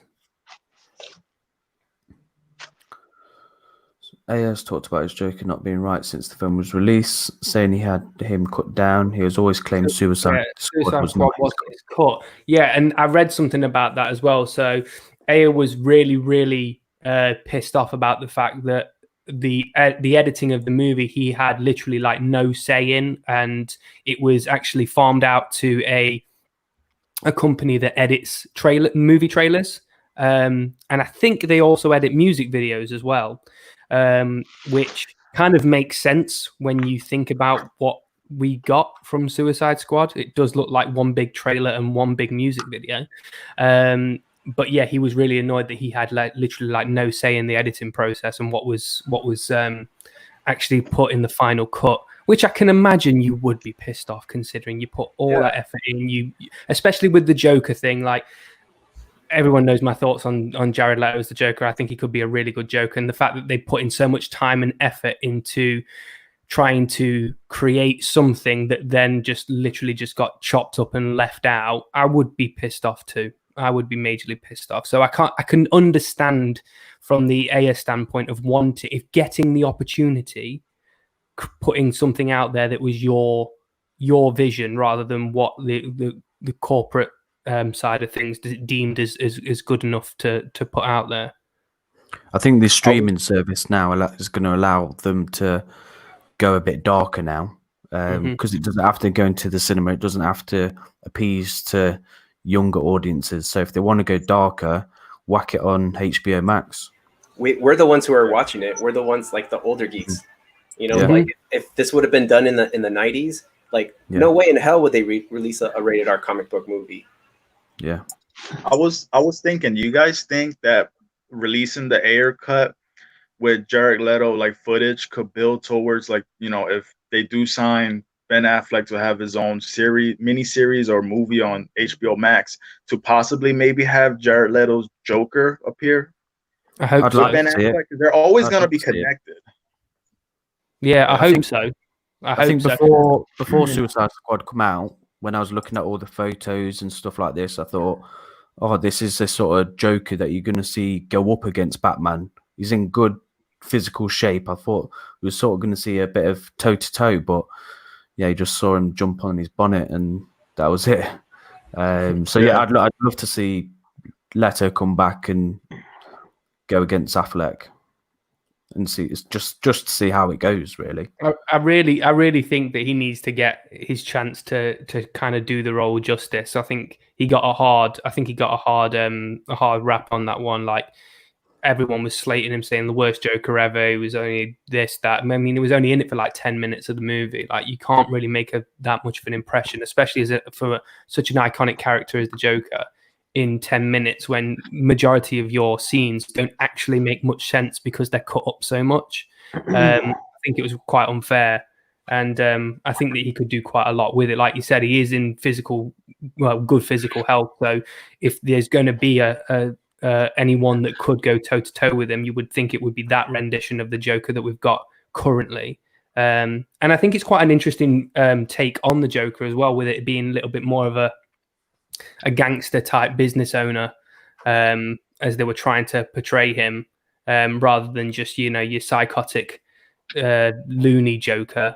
He seems like he's got a little bit more underground connection, obviously with the kind of like gangster vibe with the tattoos and everything like that. I think it was quite an interesting take on the character, and I think one that could kind of fit into this day and age a little bit better than your standard kind of like jokey Joker, which obviously has already been done. And obviously you got the kind of like the anarchist Joker that you got from the Dark Knight. So it's time for a different version of the Joker, which I don't think it got enough credit for, simply because he just wasn't in the movie enough. My issue with the fact that he was the fact that he was in the movie is that he was kind of highlighted as kind of one of the centerpieces of this movie. It was a lot of talk about the Joker. It was like, what's going to happen with him and Harley? What's the relationship going to be? And ultimately, it's a Suicide Squad movie. They should have focused on that being the case rather than using the Joker element of it to get people talking, to get people interested, and then kind of like sidelining him in the movie because it just pisses a lot of people off, and then it creates a bad perception of the person that played the Joker in the first place. So you're either going to do it and do it well, or just completely take him out and do something else with him. Plus the bad PR that he received, like behind the scenes, and also did you hear how he was trying to call his agents to try to sabotage the Joaquin Phoenix one? Yeah, Joker project. Yeah. I mean, and again, I can kind of understand it from his perspective, not the pettiness of trying to sabotage someone else's movie, but I can kind of understand it from his perspective. If I was when you've got a character as iconic as the Joker, you want to be able to do it justice. You want to be able to do as good as you possibly can with it, and you want to get the chance to be able to portray it. He wasn't given that chance. He was put in the position where he filmed. I think they said they filmed enough footage of him and Harley to have his own movie. Like, they filmed a hell of a lot of footage with it, and he got 11 minutes screen time. You're going to be pissed off. You're going to be annoyed. And I can remember watching interviews of Jared Leto before the film came out, and he was super excited. He was really kind of like really looking forward to the movie. And then you see an interview post-release, and he's just like, yeah, I didn't watch it. Like, they did what they did, and they've got their reasons for it, but whatever. So, he's obviously left a really sour taste in his mouth. And I can understand why he would maybe do some of the. I mean, I wouldn't go as far as sabotaging another movie, of course. Obviously, that's a bit petty, but I can understand why he's going to retaliate and lash out, because he didn't get his fair crack at the whip. It was like when they used Sam Jackson for the advertising of Deep Blue Sea. Exactly. What was the point? What was the point? BC, what films are you into? I think you're on mute. No, all right. Can you guys hear me now? Yeah. At the moment, action, movie, comics. I actually was excited to watch. It's kind of funny, Godzilla versus King Kong this year, because I am big into like the monster universe, and I just wanted to see like the mess that they're gonna make of it, just because I feel like that's another genre. They're rushing their universe way too fast. Like, what was it?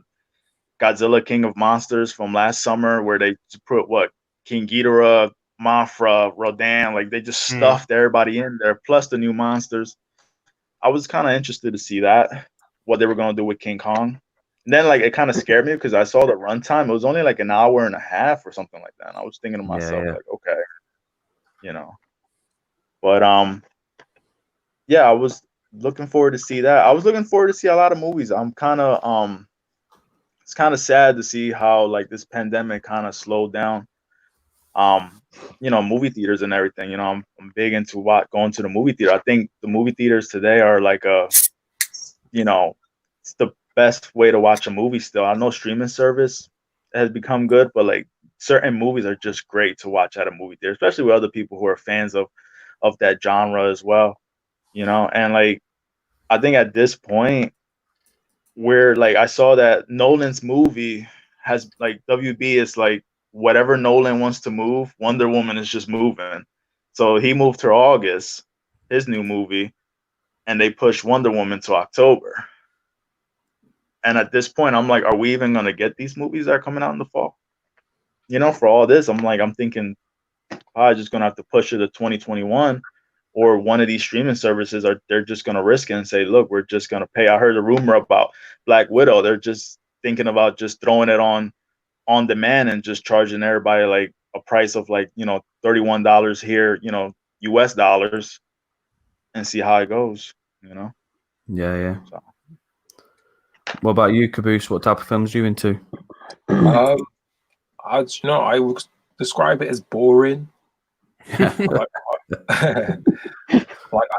like because I'm quite into like filmmaking, I should say. I like watching that. So like I like watching like some of the superhero films sometimes, but more time I'm into like some of the films that blew me away was like Little Women. I always say this, but I think like filmmaking wise, that film's incredible. The last Tarantino film, I saw that at the cinema as well. Thought that was incredible. Which film was that? Once Don't. Upon a Time.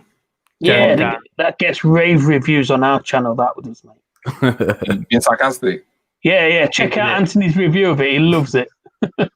he Mate, got a hammering in the comments. I hated it. But this is the thing. It's like people who like it, they just get the beauty of it. It's like a film about. It's like a love letter to like cinema and filmmaking. And it's just like, I totally appreciate the filmmaking side of it. Like I totally get it. That's what I totally mean. get that. And I understand why people think it's boring as well, because it's like a discussion that like it's a pretty niche discussion. I was watching it and I was like, people aren't gonna like this, but like I loved it. So yeah, I watch a lot of oldies, to be honest. I check out new films which echo like older eras and stuff like that. But yeah, I watch a lot of oldies, man. Well, there's that What many type of- remakes these days. It's hard not to. What type of oldies are your favorite? So yeah, I watch a lot of like stuff from the 50s, 40s. Like, Alright, like just films like now, like easy to watch films in a way. Yeah. Like stuff I like for instance, I like stuff like Clueless and like Pretty Woman or Die Hard. Yeah. And like I like stuff like that, but I'll watch like I don't know, like fucking like David Lean films, and I don't know, but they're kind of boring for modern audiences with everybody's like superhero movies. But I just like cameras and acting, and that's it. To be honest, I watched Banger, though, I watched Clueless earlier this week. You know. yeah, I think it's like a perfect movie. I'm not going to sit around and watch it in my pajamas, but What, Clueless? yeah, Oh, I really like. I saw that film at the cinema as well when it came out, but I really like Clueless. It's got loads of people in. It's got Turk from Scrubs. Got Ant-Man. Yeah.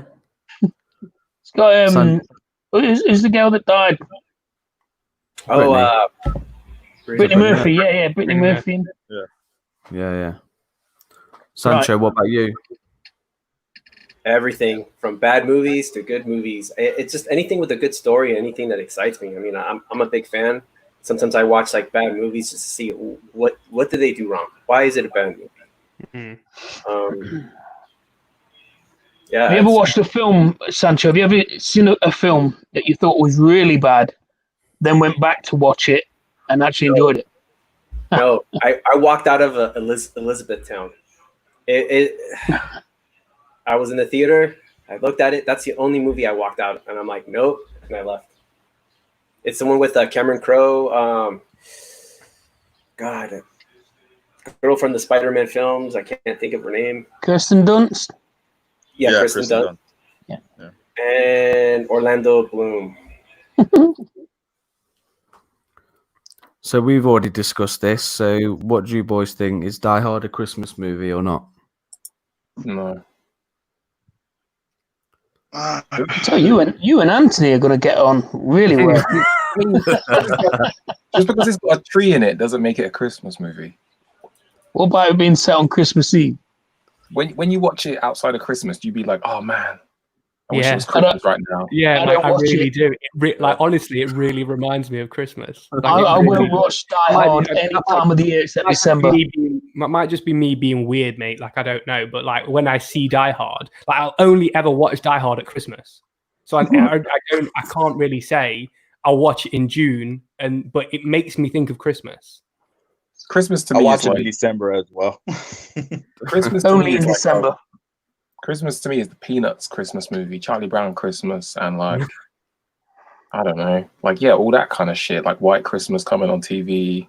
It's good luck, you know what I mean? Yeah, look, I get that. I mean, Die Hard. my most favorite Christmas movie is Home Alone. Like, the two are very, very different movies. Don't get me wrong, Home Alone and Die Hard are extremely different movies, but So kind do of you not similar. watch? Do you refuse to watch Die Hard if it's not December as well? That's me. I won't. It's not that I'll refuse to watch it. I just tend to only watch it at Christmas. Like unless it's December, like I don't really find it being on. Do you roast chestnuts on an open fire when you watch it as well? Yeah, for real.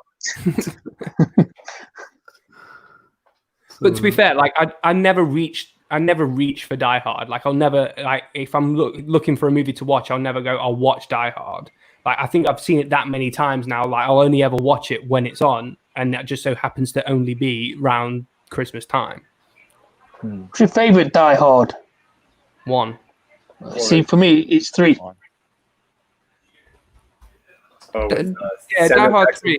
Yeah, Die Hard 3 is good. Number one. my Number favourite. one. Favorite. Yeah, I prefer number one. Alan Rickman makes that movie. Should I be controversial and say number 4? Oh, Whoa. I'm joking. I'm joking. Outrageous. Timothy Oliphant, the most intimidating villain you've ever met. Oh, you know who directed that movie? It's John McTiernan, and he Yeah. fucked up his career with the Anthony Pelicano case. Did you guys ever hear Yeah. about that? No. I Well, I have a guess- theory that all my favorite directors are sex offenders. Well, they will be. That's why I'm worried about like Greta Gerwig. Yeah, Anthony Pelicano was the guy that was doing like a bunch of dirty work for I think studio heads, and then he would like go through their trash to like so for example, you know, this Hollywood executive wanted to find out more trash about this actress, so the guy would go do illegal wiretaps, and so I think he brought in John McTiernan. I don't know why he was part of it, but I think he got like some sort of jail time, and after that people wanted to like distance themselves from him. Did John do Predator as well? Yes, he did. Yeah. I thought he did Predator. Love Predator. When do you guys think Bruce Willis fell off the bandwagon? Oh, let me now look he at just it. walks through films. What's that superhero movie where he was like he did in the 90s? Hudson Hawk. Oh, so Girl. There you Wait, go. that's Unbreakable. Unbreakable. Unbreakable. Yeah. I just think it's reasonable that when people got to pay bills, they just make a shitty movie. It's like, do Yeah. you know what I mean? Everyone puts in a shit shift sometimes. You guys want to know Mhm. something funny about Bruce Willis? So, Yeah, go. his hometown city here in Jersey, right? There's this one cheesesteak spot that, you know, food and everything. Once you go inside, there's posters of every single Bruce Willis movie like ever made, all the way to like his latest one. But if you say something bad about any of his movies, you get kicked out. Really? This one guy said, oh, his career is overrated. That they told him, sir, we will want you to leave right now. He did it just for fun, just to test it out. He was like, nah, I think he's an overrated actor. And they were like, get out. That's Big amazing. posters everywhere, because I think he goes there from time to time, and like, because you saw like pictures with like the chef and everything like that. But yeah, they love him, so you can never talk bad about him if you go there to eat. In the in the US, is your like when you go to watch the film in the cinema, do you find that your sort of audiences are always very sort of vocal and loud? basically, Yeah. is it the way it's depicted in cinema? Yeah. But do people talk all the way through films, guys? Yeah. Shouting at the Yeah. screen. Little kids, I never understood. I remember I went on a date to go see 50 Shades of Grey when it released on Valentine's Day, the first one, and this couple brought their little girl to the movies, and she talked the How'd whole she do? time. I don't know. I think she was, after the movie was over, I think her mindset was going like Mm. Yeah. Slightly when I glad went she to was see talking through it and not engrossed. yeah, when I saw Deadpool, I had a little kid throwing Skittles at me. Oh god. Yeah, Yeah, well, I had an experience of that in the cinema once. We discussed this the other week, didn't we? Yeah. Yeah, so that's why I like watching movies on a Tuesday night when nobody's there. I want to sit down and enjoy the movie. Mm-hmm. Yeah, if I go to, I mean, obviously not at the minute, but hopefully soon. I just tend to go kind of like midweek, kind of like when like you're not really going to get anyone in there, because it's just like weekends are just a no. They're just a no for a trip to the cinema because it's Yeah. I love a just fighting matinee. the hordes. You're fighting the hordes, mate. Yeah, I used to be the guy that used to stand in line for like 5 hours. Like first one in line, like, you know, ready to go watch the Matrix or the Sam Raimi Spider-Man. Like and then the Star Wars prequels. Like that was me. Stood in line for like 5-6 hours. Yeah, I was. We did the midnight screening for quite a few of those as well. Like I remember the Force Awakens. Like I remember when that came out. Like I was standing in queue for a long time for that, and man, I was buzzed for that. I was really, really hyped for Force Awakens. So BC, do you like RoboCop? I loved it. I was waiting for you to post it up so we can talk about it. Yeah. RoboCop 1, awesome, great movie. 2, awesome. I loved it. 3, I'm scratching my head. But they're different directors, though. Yeah. But 1 is just, you know what's funny about it? Like, my dad was just like, Brian, I want you to check this movie out. I think you'll like it. He makes me watch RoboCop 1 as a kid. So the scene when he gets, I think 7 or 8. I think probably. So the scene where he gets shot up, like he, just killed, totally destroyed my brain. But like, but when he came back as RoboCop, that was so redeeming. I was like, okay. And the music, like the theme, is just it's a classic. Yeah. I'll echo that. Yeah, I was watching those kind of movies, but especially like that scene in RoboCop where they're just plowing into him with shotgun. It's a hard image to get out of your head when you're younger than 10 years old. It's probably something no like 8, 9, 10-year-old should ever be watching. But yeah, that's a haunting scene to get out of your head. It's, From that, I can remember rewatching it back after I'd not watched it for a long, long time, and just laughing out loud at how like ridiculously over the top that scene is. Like it's unbelievable that he is still alive by the end of it, and they still need to crack that one last bullet to kind of like finish him off. That he's survived that onslaught of shotgun blasts, and he needed that final shot. I just found it hilarious. But I love RoboCop's great. Some of the RoboCop is great. Like after Ed 209 just completely like eviscerates that guy, and then someone in the background shouts, "Someone get this guy a medic!" It's like there's no way. The most talented medic in the world isn't saving him from that. I can tell you from boys, I'm going to bounce because I need to go and shower to get all these stinky fucking scents off of me. So Sancho, Caboose, BC, thanks guys. Really enjoyed having you on. Thank you. Barry, I want to say thanks, but I don't think I mean it. And finally, Heather, say goodbye. Because I'm getting it cut this week, so the next time I'm on, I'll have my hair cut, so you won't see the fluffy ginger anymore. Unless I take my top off. Right, so thanks ever so much, guys. I'll speak to you all soon. Thanks. BC, I think they're looking to, they've been trying for quite a while to make a RoboCop documentary.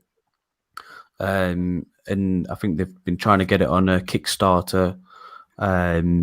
So I think I was watching a few snippets from it, but Peter Weller won't go and do it for some reason. Everyone else is up for it. He's over it. Like they asked him a question, and I think he was doing a talk because he's into art history or like art history architecture, and he got his like doctorate. And they asked him about like, what do you think of the new RoboCop? He's like, who cares? So he's over it.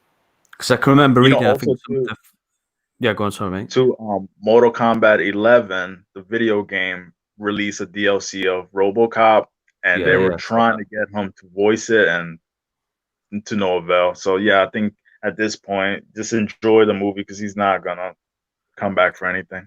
What did you guys think of the remake? Fucking sucked. I hate it. Hate it. I watched the documentary on Vertigo. Was it on Vertigo Comics? I guess it was on Vertigo Comics. Was it? I can't remember. But anyway, they were talking about how like RoboCop was they basically ripped off Judge Dredd before Judge Dredd. They could make a Judge Dredd movie. So like RoboCop is kind of the perfect Judge Dredd movie. Do you know what do you think about that? They ripped off like exact lines from it and everything. From the comic. Yeah. Wow. If you look at it, it's like the problem with Judge Dredd making it a movie is that it looks too stupid. But if you were to like the way Joker is like the movie Joker is like it doesn't even look like a comic book at all, if you know what I mean. Yeah. But it's like, if you did that to Judge Dredd, it would become RoboCop. I can remember I think Dredd did a good job of doing it with not Judge Dredd but Dredd, Carl Urban's Dredd, and obviously that you got massive similarities between that and the Raid, which I love them both. But I think Dredd, like the Carl Urban's Dredd, I think they did a really good job of depicting kind of like life in that kind of scenario there. I really enjoyed Dredd actually. It looked good in 3D as well. Wasn't too bad. I can remember with RoboCop 2, I used to get freaked out when the guy got all the sort of where he was melting. He's like, that used to freak me out in the second one. No, it wasn't in the first one where he, the acid. Was that the first one? Was it? That was in the first one. Yeah. Oh, was it? I thought it was too. Yeah, you know, I just wanted to. Oh, sorry. I just wanted to add like real quick. I remember seeing that as like a 7 and 8 year old, and it didn't really freak me out as much because like I knew from that age like, oh, this is a movie. This isn't like real life. So it's kind of weird to have that, mindset. Like it didn't really traumatize me because I know like I'm watching it. It's not happening in real life. I think the melting kind of like in the acid and then being hit by the car and your body exploding kind of thing, that didn't kind of creep me out because it looked too unrealistic to be real. Whereas the gun mowing him down with the gun, we just kind of felt a little bit like, oh, that's a little bit too much. But yeah, the melting, the guy melting is quite. It's actually really funny when you look back at it. It's actually really quite hysterical to watch. Can I shout out a movie quick since we're on RoboCop? The guy who directed RoboCop, he did Paul Verhoeven. He did Showgirls, which is a great, awful movie. Yeah. Jesse from Saved by the Bell. Yeah, I can remember that film. Apparently it's turned into like a big cult classic film now, Showgirls. I think they've done a sort of documentary on it at the minute. I think there's a new documentary coming out about it. When I watched it as a kid, I was just horny, so I didn't realize that. Yeah, I think everyone was. Yeah, that was the alert. It's like one of the big movies that was NC-17, and that's the reason why I wanted to watch it. Like NC-17, but I was like under, I think 17 or under 17 at the time. So even when you said what's your favorite thriller, I was like, I should, on principle, pick an erotic thriller. Do you know what I mean? Basic Instinct. Do you know what I mean? Let's have a look. So Rav is talking about Brad Pitt. That was a while ago. Yeah. Oh, a funny thing. So when I used to work as a production assistant, so you know how for scripts, you know how you have like they call these Brads. So we used to have this big ass tub with a picture of like Brad Pitt with Fight Club, the shirtless iconic scene, and we called that the Brad Pitt.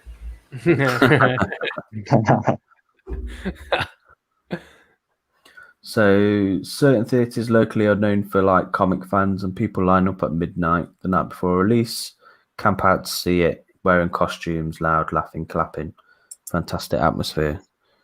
Yeah, the only real time I've ever been in a movie atmosphere like that is when we went to go see Endgame. It was like a concert in that screening. It was absolutely mad, and I won't ever forget that. Anyone seen Shallow Grave? No. I know it's Ewan McGregor, right? Yeah, I think he was just. Ewan McGregor. He's doing Obi-Wan Kenobi. Yeah. Yeah. Streaming, yeah. Do you think it will go ahead though? Yeah. Oh yeah, Yeah. definitely. Yeah. They're He just did an they're- interview this week can't wait. talking about it. yeah, no, it's just because of the whole COVID thing, and they're just trying to like set up like location shots. And I think more companies they're going to use that the same technology that they use in the Mandalorian because you can get a small crew, it's cheap, and the set is controllable. Yeah. Quick question: what did you guys think of his Black Mask? Hated it. Yeah. Just it wasn't the character. It just Yeah. wasn't. I don't know who he was trying to be, but like it wasn't Black Mask like at all. Like the only person that I found that had similar qualities to as they should be was Victor Zaz in Birds of Prey, and Yeah. even then I thought he was stretching it. But I was just so confused by that whole movie on some of the choices that were made. Like I just didn't understand why they went in the direction that they went with that movie. I just didn't get it. Again, like this is the reason why DC needs a Kevin Feige, someone who knows like the comic books and understands the characters and knows what the vision for these movies. But it's just so far off the mark, though. Like so far off the mark. I mean, Black Mask is nothing like his character. Like he was like a petulant child in that movie. So goes. I think what's sad about it is that with DC is funny. You got movies like Wonder Woman that was, to me, I thought it was good. Aquaman to me was alright. Shazam to me, I thought it was a pretty good movie that like a family could see. You got good standalone movies. You know, I just respect your lore. Just they have a good lore. Just follow it, and they're gonna have great movies. But it's like they're trying too much to like either too Hollywood it, like like when Birds of Prey revolved around Harley Quinn, I knew it was gonna be a mess. She was never part of that. You should just put Batgirl in it and just have like Harley make a scene. Your finger, BC. Your fingers over the mic. Oh, sorry. No, what I was saying was like, that Birds of Prey, like, cut it short. You have Batgirl, Black Canary, and whoever else you want to add to the group. You know what I'm saying? And then you could have had an appearance of, Harley Quinn, and it would have been just fine. But then when you don't respect the lore, stuff like this happens. Mm-hmm. Yeah. Yeah, like Birds of Prey was overall I didn't like it. I thought there was some good set pieces in it. Like the action in it was pretty well done, and I really liked the Harley fight in I think it was a warehouse after she'd been like, that bag of cocaine was hit and she was like and she was off her head a little bit. I thought that was quite good, and it visually it looks quite nice. It's just like you said, they just don't respect any of the lore in it. Like the decisions that are made in that movie are just puzzling, because like you kind of sit there and go, but why?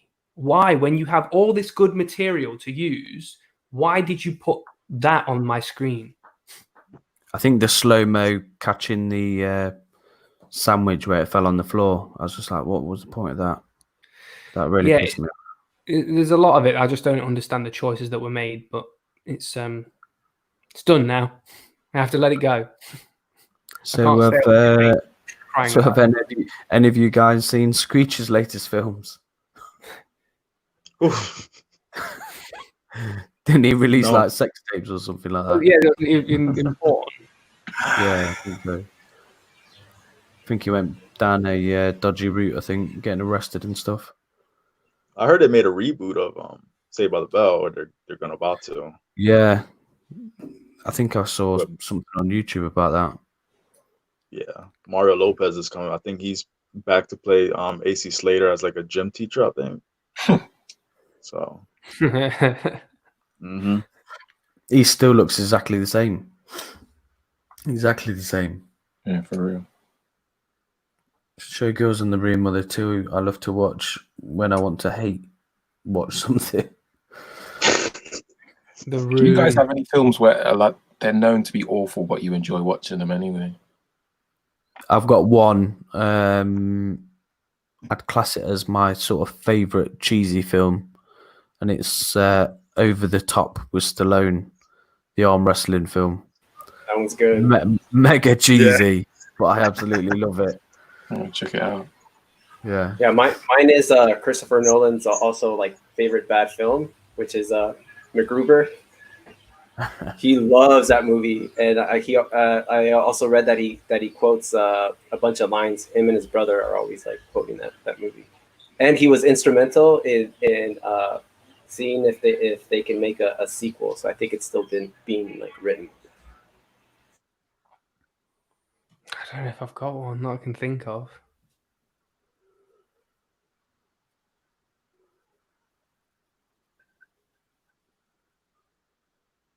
BC, you got one. No, I don't got. I'm trying to think right now. BC's too much of a man to watch. Like, you like any rom-coms, BC, or anything like that?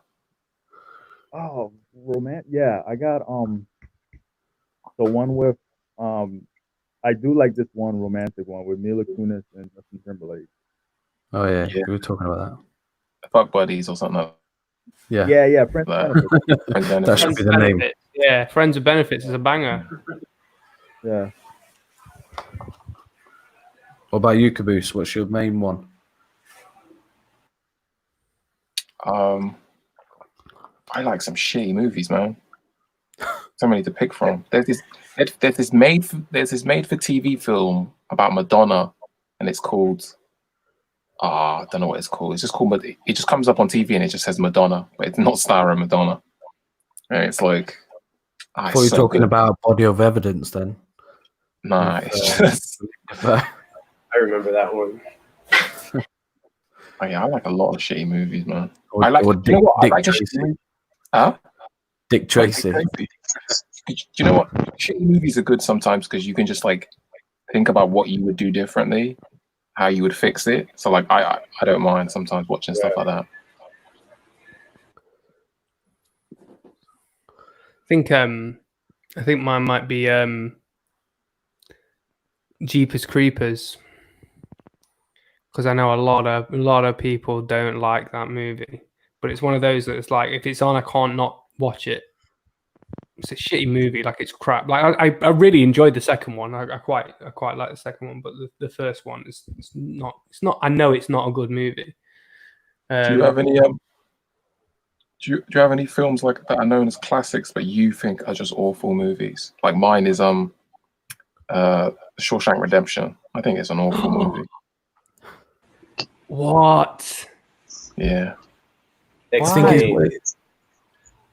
I think what would it be for me? Yeah, I've got quite a few. Well, I've got two that I can think of. Top Gun, don't like it, but it's considered. That's kind of known to be a bit bad though. It's a bit of a joke. And another one, Dirty Dancing. Everyone seems to love it. Can't stand it. Can't stand it. I think it's because I was forced to watch both of them, and I'm just like, I've just got that. Like, I'd never wanted to watch them, and then like I was forced to watch them. I'm just like, I'm gonna hate them just on principle now. But it just turns out I don't like them anyway. So win-win, right? You guys ever watch Planet of the Apes with Mark Wahlberg? Yeah. That was on the other night actually. Yeah, that one was horrible. And Godzilla 98, I just noticed the chat was actually talking about it. I was actually waiting for the sequel to that one. Godzilla 98. Isn't that one that people of Japan have said that they refuse to associate that movie with Godzilla? Yeah. Yep. They came out with their own movie, like a year later. Yeah. All I think of that film is Jamiroquai's song to it. Yeah. Dancing on the Cars. I think a classic that I probably not a big fan of is Apocalypse Now. Yeah, I'm just not. I know a lot of people like it, but yeah, I'm not too fond of it. Do you know the Apocalypse Now is basically based on it's adaptation of a book called, what's the book Heart called? of Darkness. Heart of Darkness. Joseph Conrad. Yeah, so it's like it's good, but I think it was one of the first epics, one of those first like modern epics, and it wasn't really a success when it came out. People didn't really like it, but it became like it was a filmmaker's film, wasn't it? Yeah. That was when a studio decided to just give Francis Ford Coppola a blank check. Like originally, that movie was planned to be like a 4D movie where like you could only watch it in a specific theater. Like the seats would move, and like they would have like they would throw mist, so to engage the audience. But I guess like that wasn't feasible. But one funny story that I do remember is that he would import Kobayashi steaks straight from Japan onto the set. No notes says Shawshank is nice, but it's too wholesome, needs to be grittier. And I would say to you, if you think Shawshank is good, watch what's that film called about the midnight something train? It's a prison movie. Midnight Express. Yeah. Midnight Express is killer, and it kills Shawshank. It's got nipple in it as well. Shawshank is it's just I don't know how you can't like it though. Like, what don't you like about it? It's just I just don't find it believable. Or like I didn't find the characters believable. I don't really like Morgan Freeman, to be honest. He just turns my stomach. Really? I have an anti-Morgan Freeman bias. So Andy said Scarface is just meh. That's a lie. That's a troll. Yeah, That's got to be a troll. Yeah. Like, Andy, if you actually believe that, I don't think we can be friends anymore. Yeah, Was it Scarface Dan? could last the Wait, test of time. Who was the cinematographer on that? I know it's a famous guy, and I can't think of his name. And he did no from Shawshank Redemption, and it's the tip of my tongue. He also did the James Bond. If I say his name, like everybody knows who he is. Oh, you mean the British guy? Yes. Yeah. Remember the name? Every year. Jackie says, "Do you have a shame films you never admit to watching?" It's Roger Deakins. Yeah. Oh yeah. Real quick, Roger Deakins was saying how much he kind of hated working on that film is because they worked in a prison, and so sorry about my dogs barking.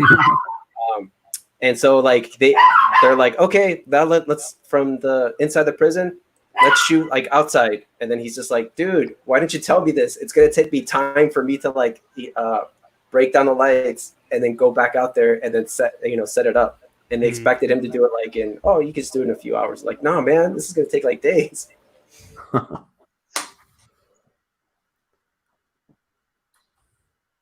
Do you guys have any Shame films that you never admit? Yeah. Pitch Perfect. Pitch Perfect. I love Pitch Yeah, with the Perfect. girls. I think it's wicked. I love it, but if I tell somebody like they'll be like, "You really like that movie?" I'll be like, "Yeah."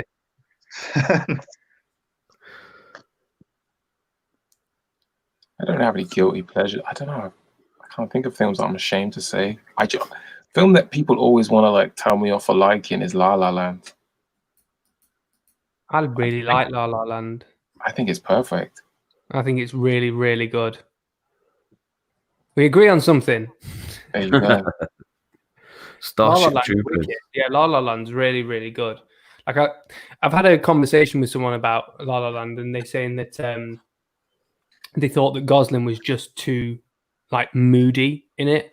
I'm like, well, if you don't like Gosling being moody, like you don't like Gosling, then right, really, do you? You can't use that as an excuse for not liking a movie because he's kind of like he's got this moody vibe in the majority of his movies, so it's kind of like an invalid argument, right?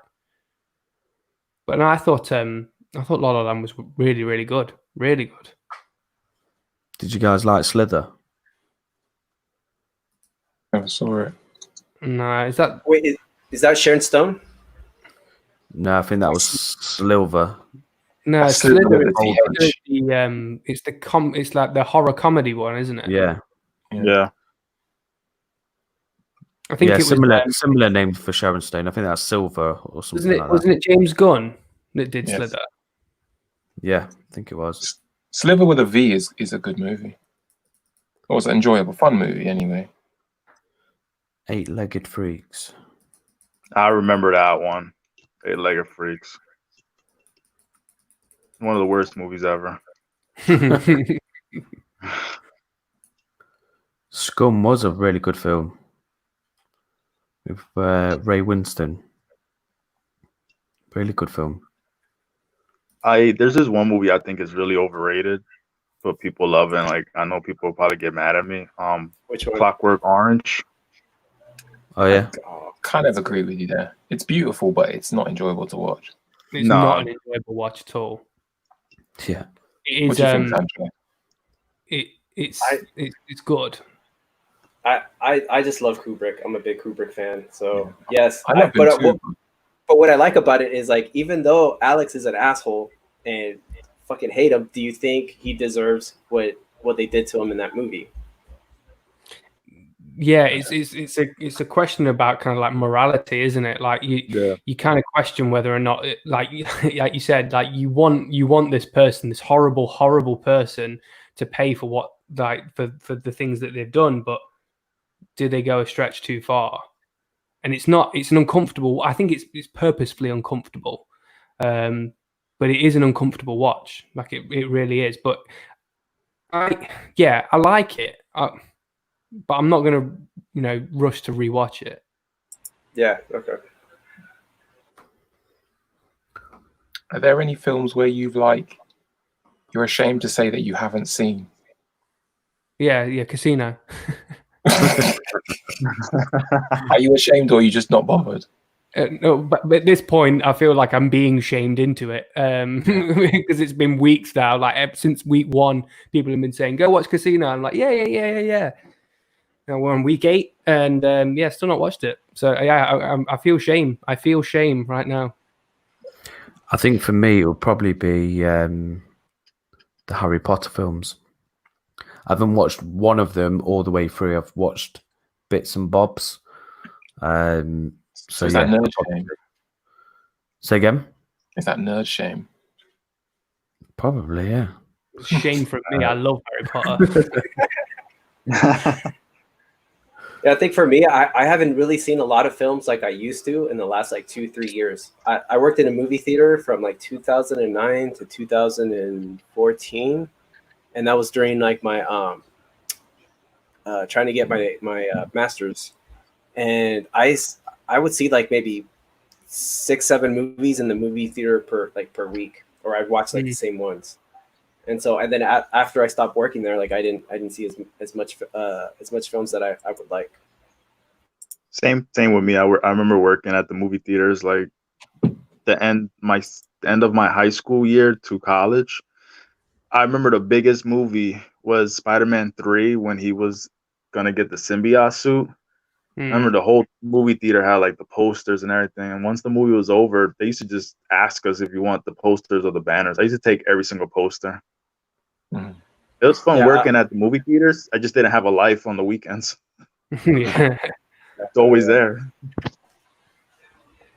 Yeah, I was actually on that set back in 2005 because when they were building it, and it was kind of cool because I didn't know the context of what they were shooting, but now that I go back and remember, I think they built the Harry Osborn's Manhattan apartment. Mm-hmm. And also, are you familiar with Columbia Theaters? You know how there's a 3-story building that's super high. That's where they had that's where they shot the sewer scene, because I remember looking at down and I see a sewer. Oh, you know that fight where they fight Sandman in the subway? Yeah, that's where they shot that scene. That's cool. I wanna agree with Eve. And she says she still hasn't watched Endgame. It's I just listened to everybody talk about it, and I just was like, yeah, I'm good. Most money ever made, but I'm good. Yeah, it's I suppose it's only great if you're into it. Like if you're a massive, because it is like that's like comic book kind of like Marvel comic book kind of like pinnacle, isn't it? Like especially over the last 10 years with those films kind of like going in the direction that they've gone into. But yeah, I mean I wouldn't say it's the best Marvel movie, but it's probably the best Marvel experience I've had. Yes.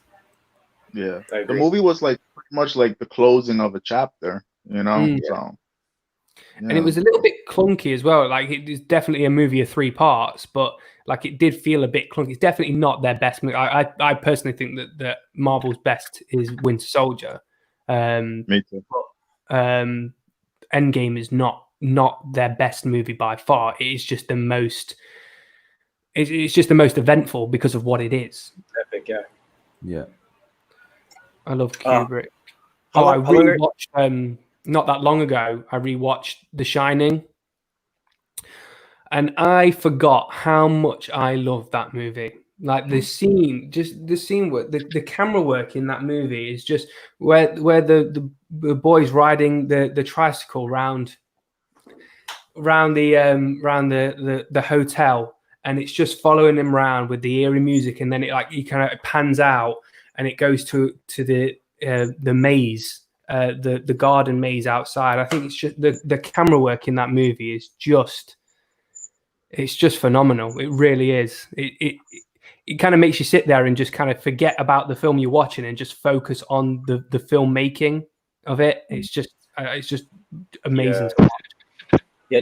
Did you ever see that video that his daughter shot? She was making like a little behind the scenes documentary, and in it she captures the moment where Jack Nicholson is pumping himself up for that famous scene, like the "Here's Johnny," where he Now I've gets seen he's just like, all right, that.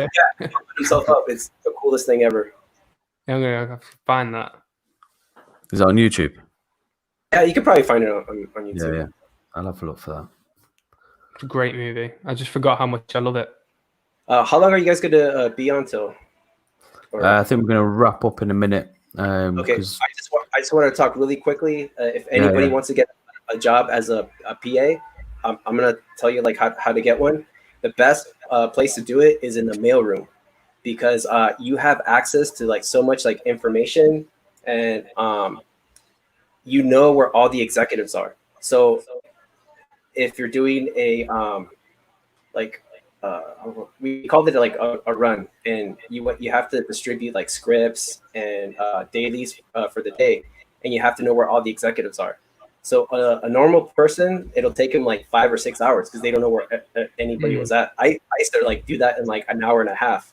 And so when I was okay, so first you try to get the job as a mailroom clerk, and then you know where all the productions are the first ones to set up. Like you know that information first, then when it's like reported in the trades. By the time it's reported in the trades, it's like, or anywhere else, you know, they're already in production. So then what you do is you go to each one. And I went to like the Simpsons. What else did I go to? I think Stacked, the one with Pamela Anderson. It was like that was on. Like I went to their production offices and I just handed my resume. I'm like, hey, do you guys need a PA? I'm a mail clerk, and I know all the executives. They're like, oh, okay, cool, thanks. Until one of them said yes, and that was head cases. And so I told them that what my value was is like I knew where all the executives were. Like I knew the area. Like I knew the mailroom. I knew where to get stuff if the the production needed it. And you're also competing with like the executives, neighbors, niece, and all these other people, but they want you because you bring value and you know where everything is and you save them time. Cool. Did you enjoy that role then? Oh, I loved it, but I got burned out. And another important thing is get yourself one of these and you write every damn thing that they tell you, because they might tell you, okay, can you get us like 100 light bulbs? And you're like, oh, all right. And then you don't write it down, you forget, and then a week later, hey, what happened to those 100 light bulbs? And you're like, oh shit. But if you write it down, Also, if there's a mistake, you could say like, no, you said, so and so, like I wrote it here, and they can't do anything to you. Cool. Cool. So we're gonna wrap up now. 'Cause UK time, we've got work in like 8 hours. 8 hours. So we need to get No, some thank you for sleep. Thank you for Really hosting. appreciate you guys coming on. It's much thank you, man. appreciated. Thanks for joining us and having a bit of a movie chat. Really enjoyed it. Don't forget to drop a like. And do you guys have a PayPal link so we can donate? So at least buy you drinks for hosting. No, don't worry about it. We haven't got get a PayPal link. Like there's people that want to donate, and at least let's pay for your drinks. You guys are almost. Make it worth your while. You guys are almost to 1,000 subs, so you're gonna have super chat in a minute. Yeah, we're getting close. We've been our way there. Yeah, we've been going for about 2 years now, so slow progression. But yeah, we're getting there now. So yeah. But much appreciated, guys. Have a nice day or evening, Caboose. Yeah. I want to say something quick. I want to just Kushkin. shout out Eve and Heather. I think there's another lady in the chat as well. On Joey Canoli, they have a ladies' night on Tuesday, and it's it's kind of like women. It's a night where the guys just don't get on because Joey's stream is one where he puts the link in the chat and anybody in the audience can jump on and ask a question or have a word and just say what they want. So it's a night where no guys jump on. So you could talk fragrances, you could talk anything. I bring a glass of wine or a bottle, and then just have some fun. But it's obviously it's US time, so it's early hours of the morning if you're in Europe. But yeah. Definitely. I love watching Joey stream. It's just so wild. But see where we got hacked. I think I was. I think I watched it where there was the aftermath. I think Joey was kicking off or something. So Joey's stream is like a big CGI. Yeah. Going on. But yeah, I've said it to him a few times that there's so much potential with his stream. So yeah, one of his. I've messaged him about it before. I said that his stream was what made us lot go into the streams. So we could see how easy it was to just dip in and out of the stream. And I used to think, it was really complicated to do all that stuff. And then when I saw how easy it was, I was like, I want to get into that. And dropped him a message and said, thanks for that, mate. You made us get into the live streaming. Do you guys consider yourself part of the Cannoli Mafia? We've earned the right yet. Yeah, we've not earned the badge yet. You don't decide. You get chosen, and I consider you guys a part of it. The fact that we've muddied up your channel with our partners, you're part of us now. Yeah, cool. We're a bit Thanks of the very mafia. Yeah. Again, thanks again, guys. It's much appreciated. And really appreciate you supporting the channel. Yeah, thank you for listening. Thanks very much. Yeah. Have a nice evening, guys. Speak to you soon. All right.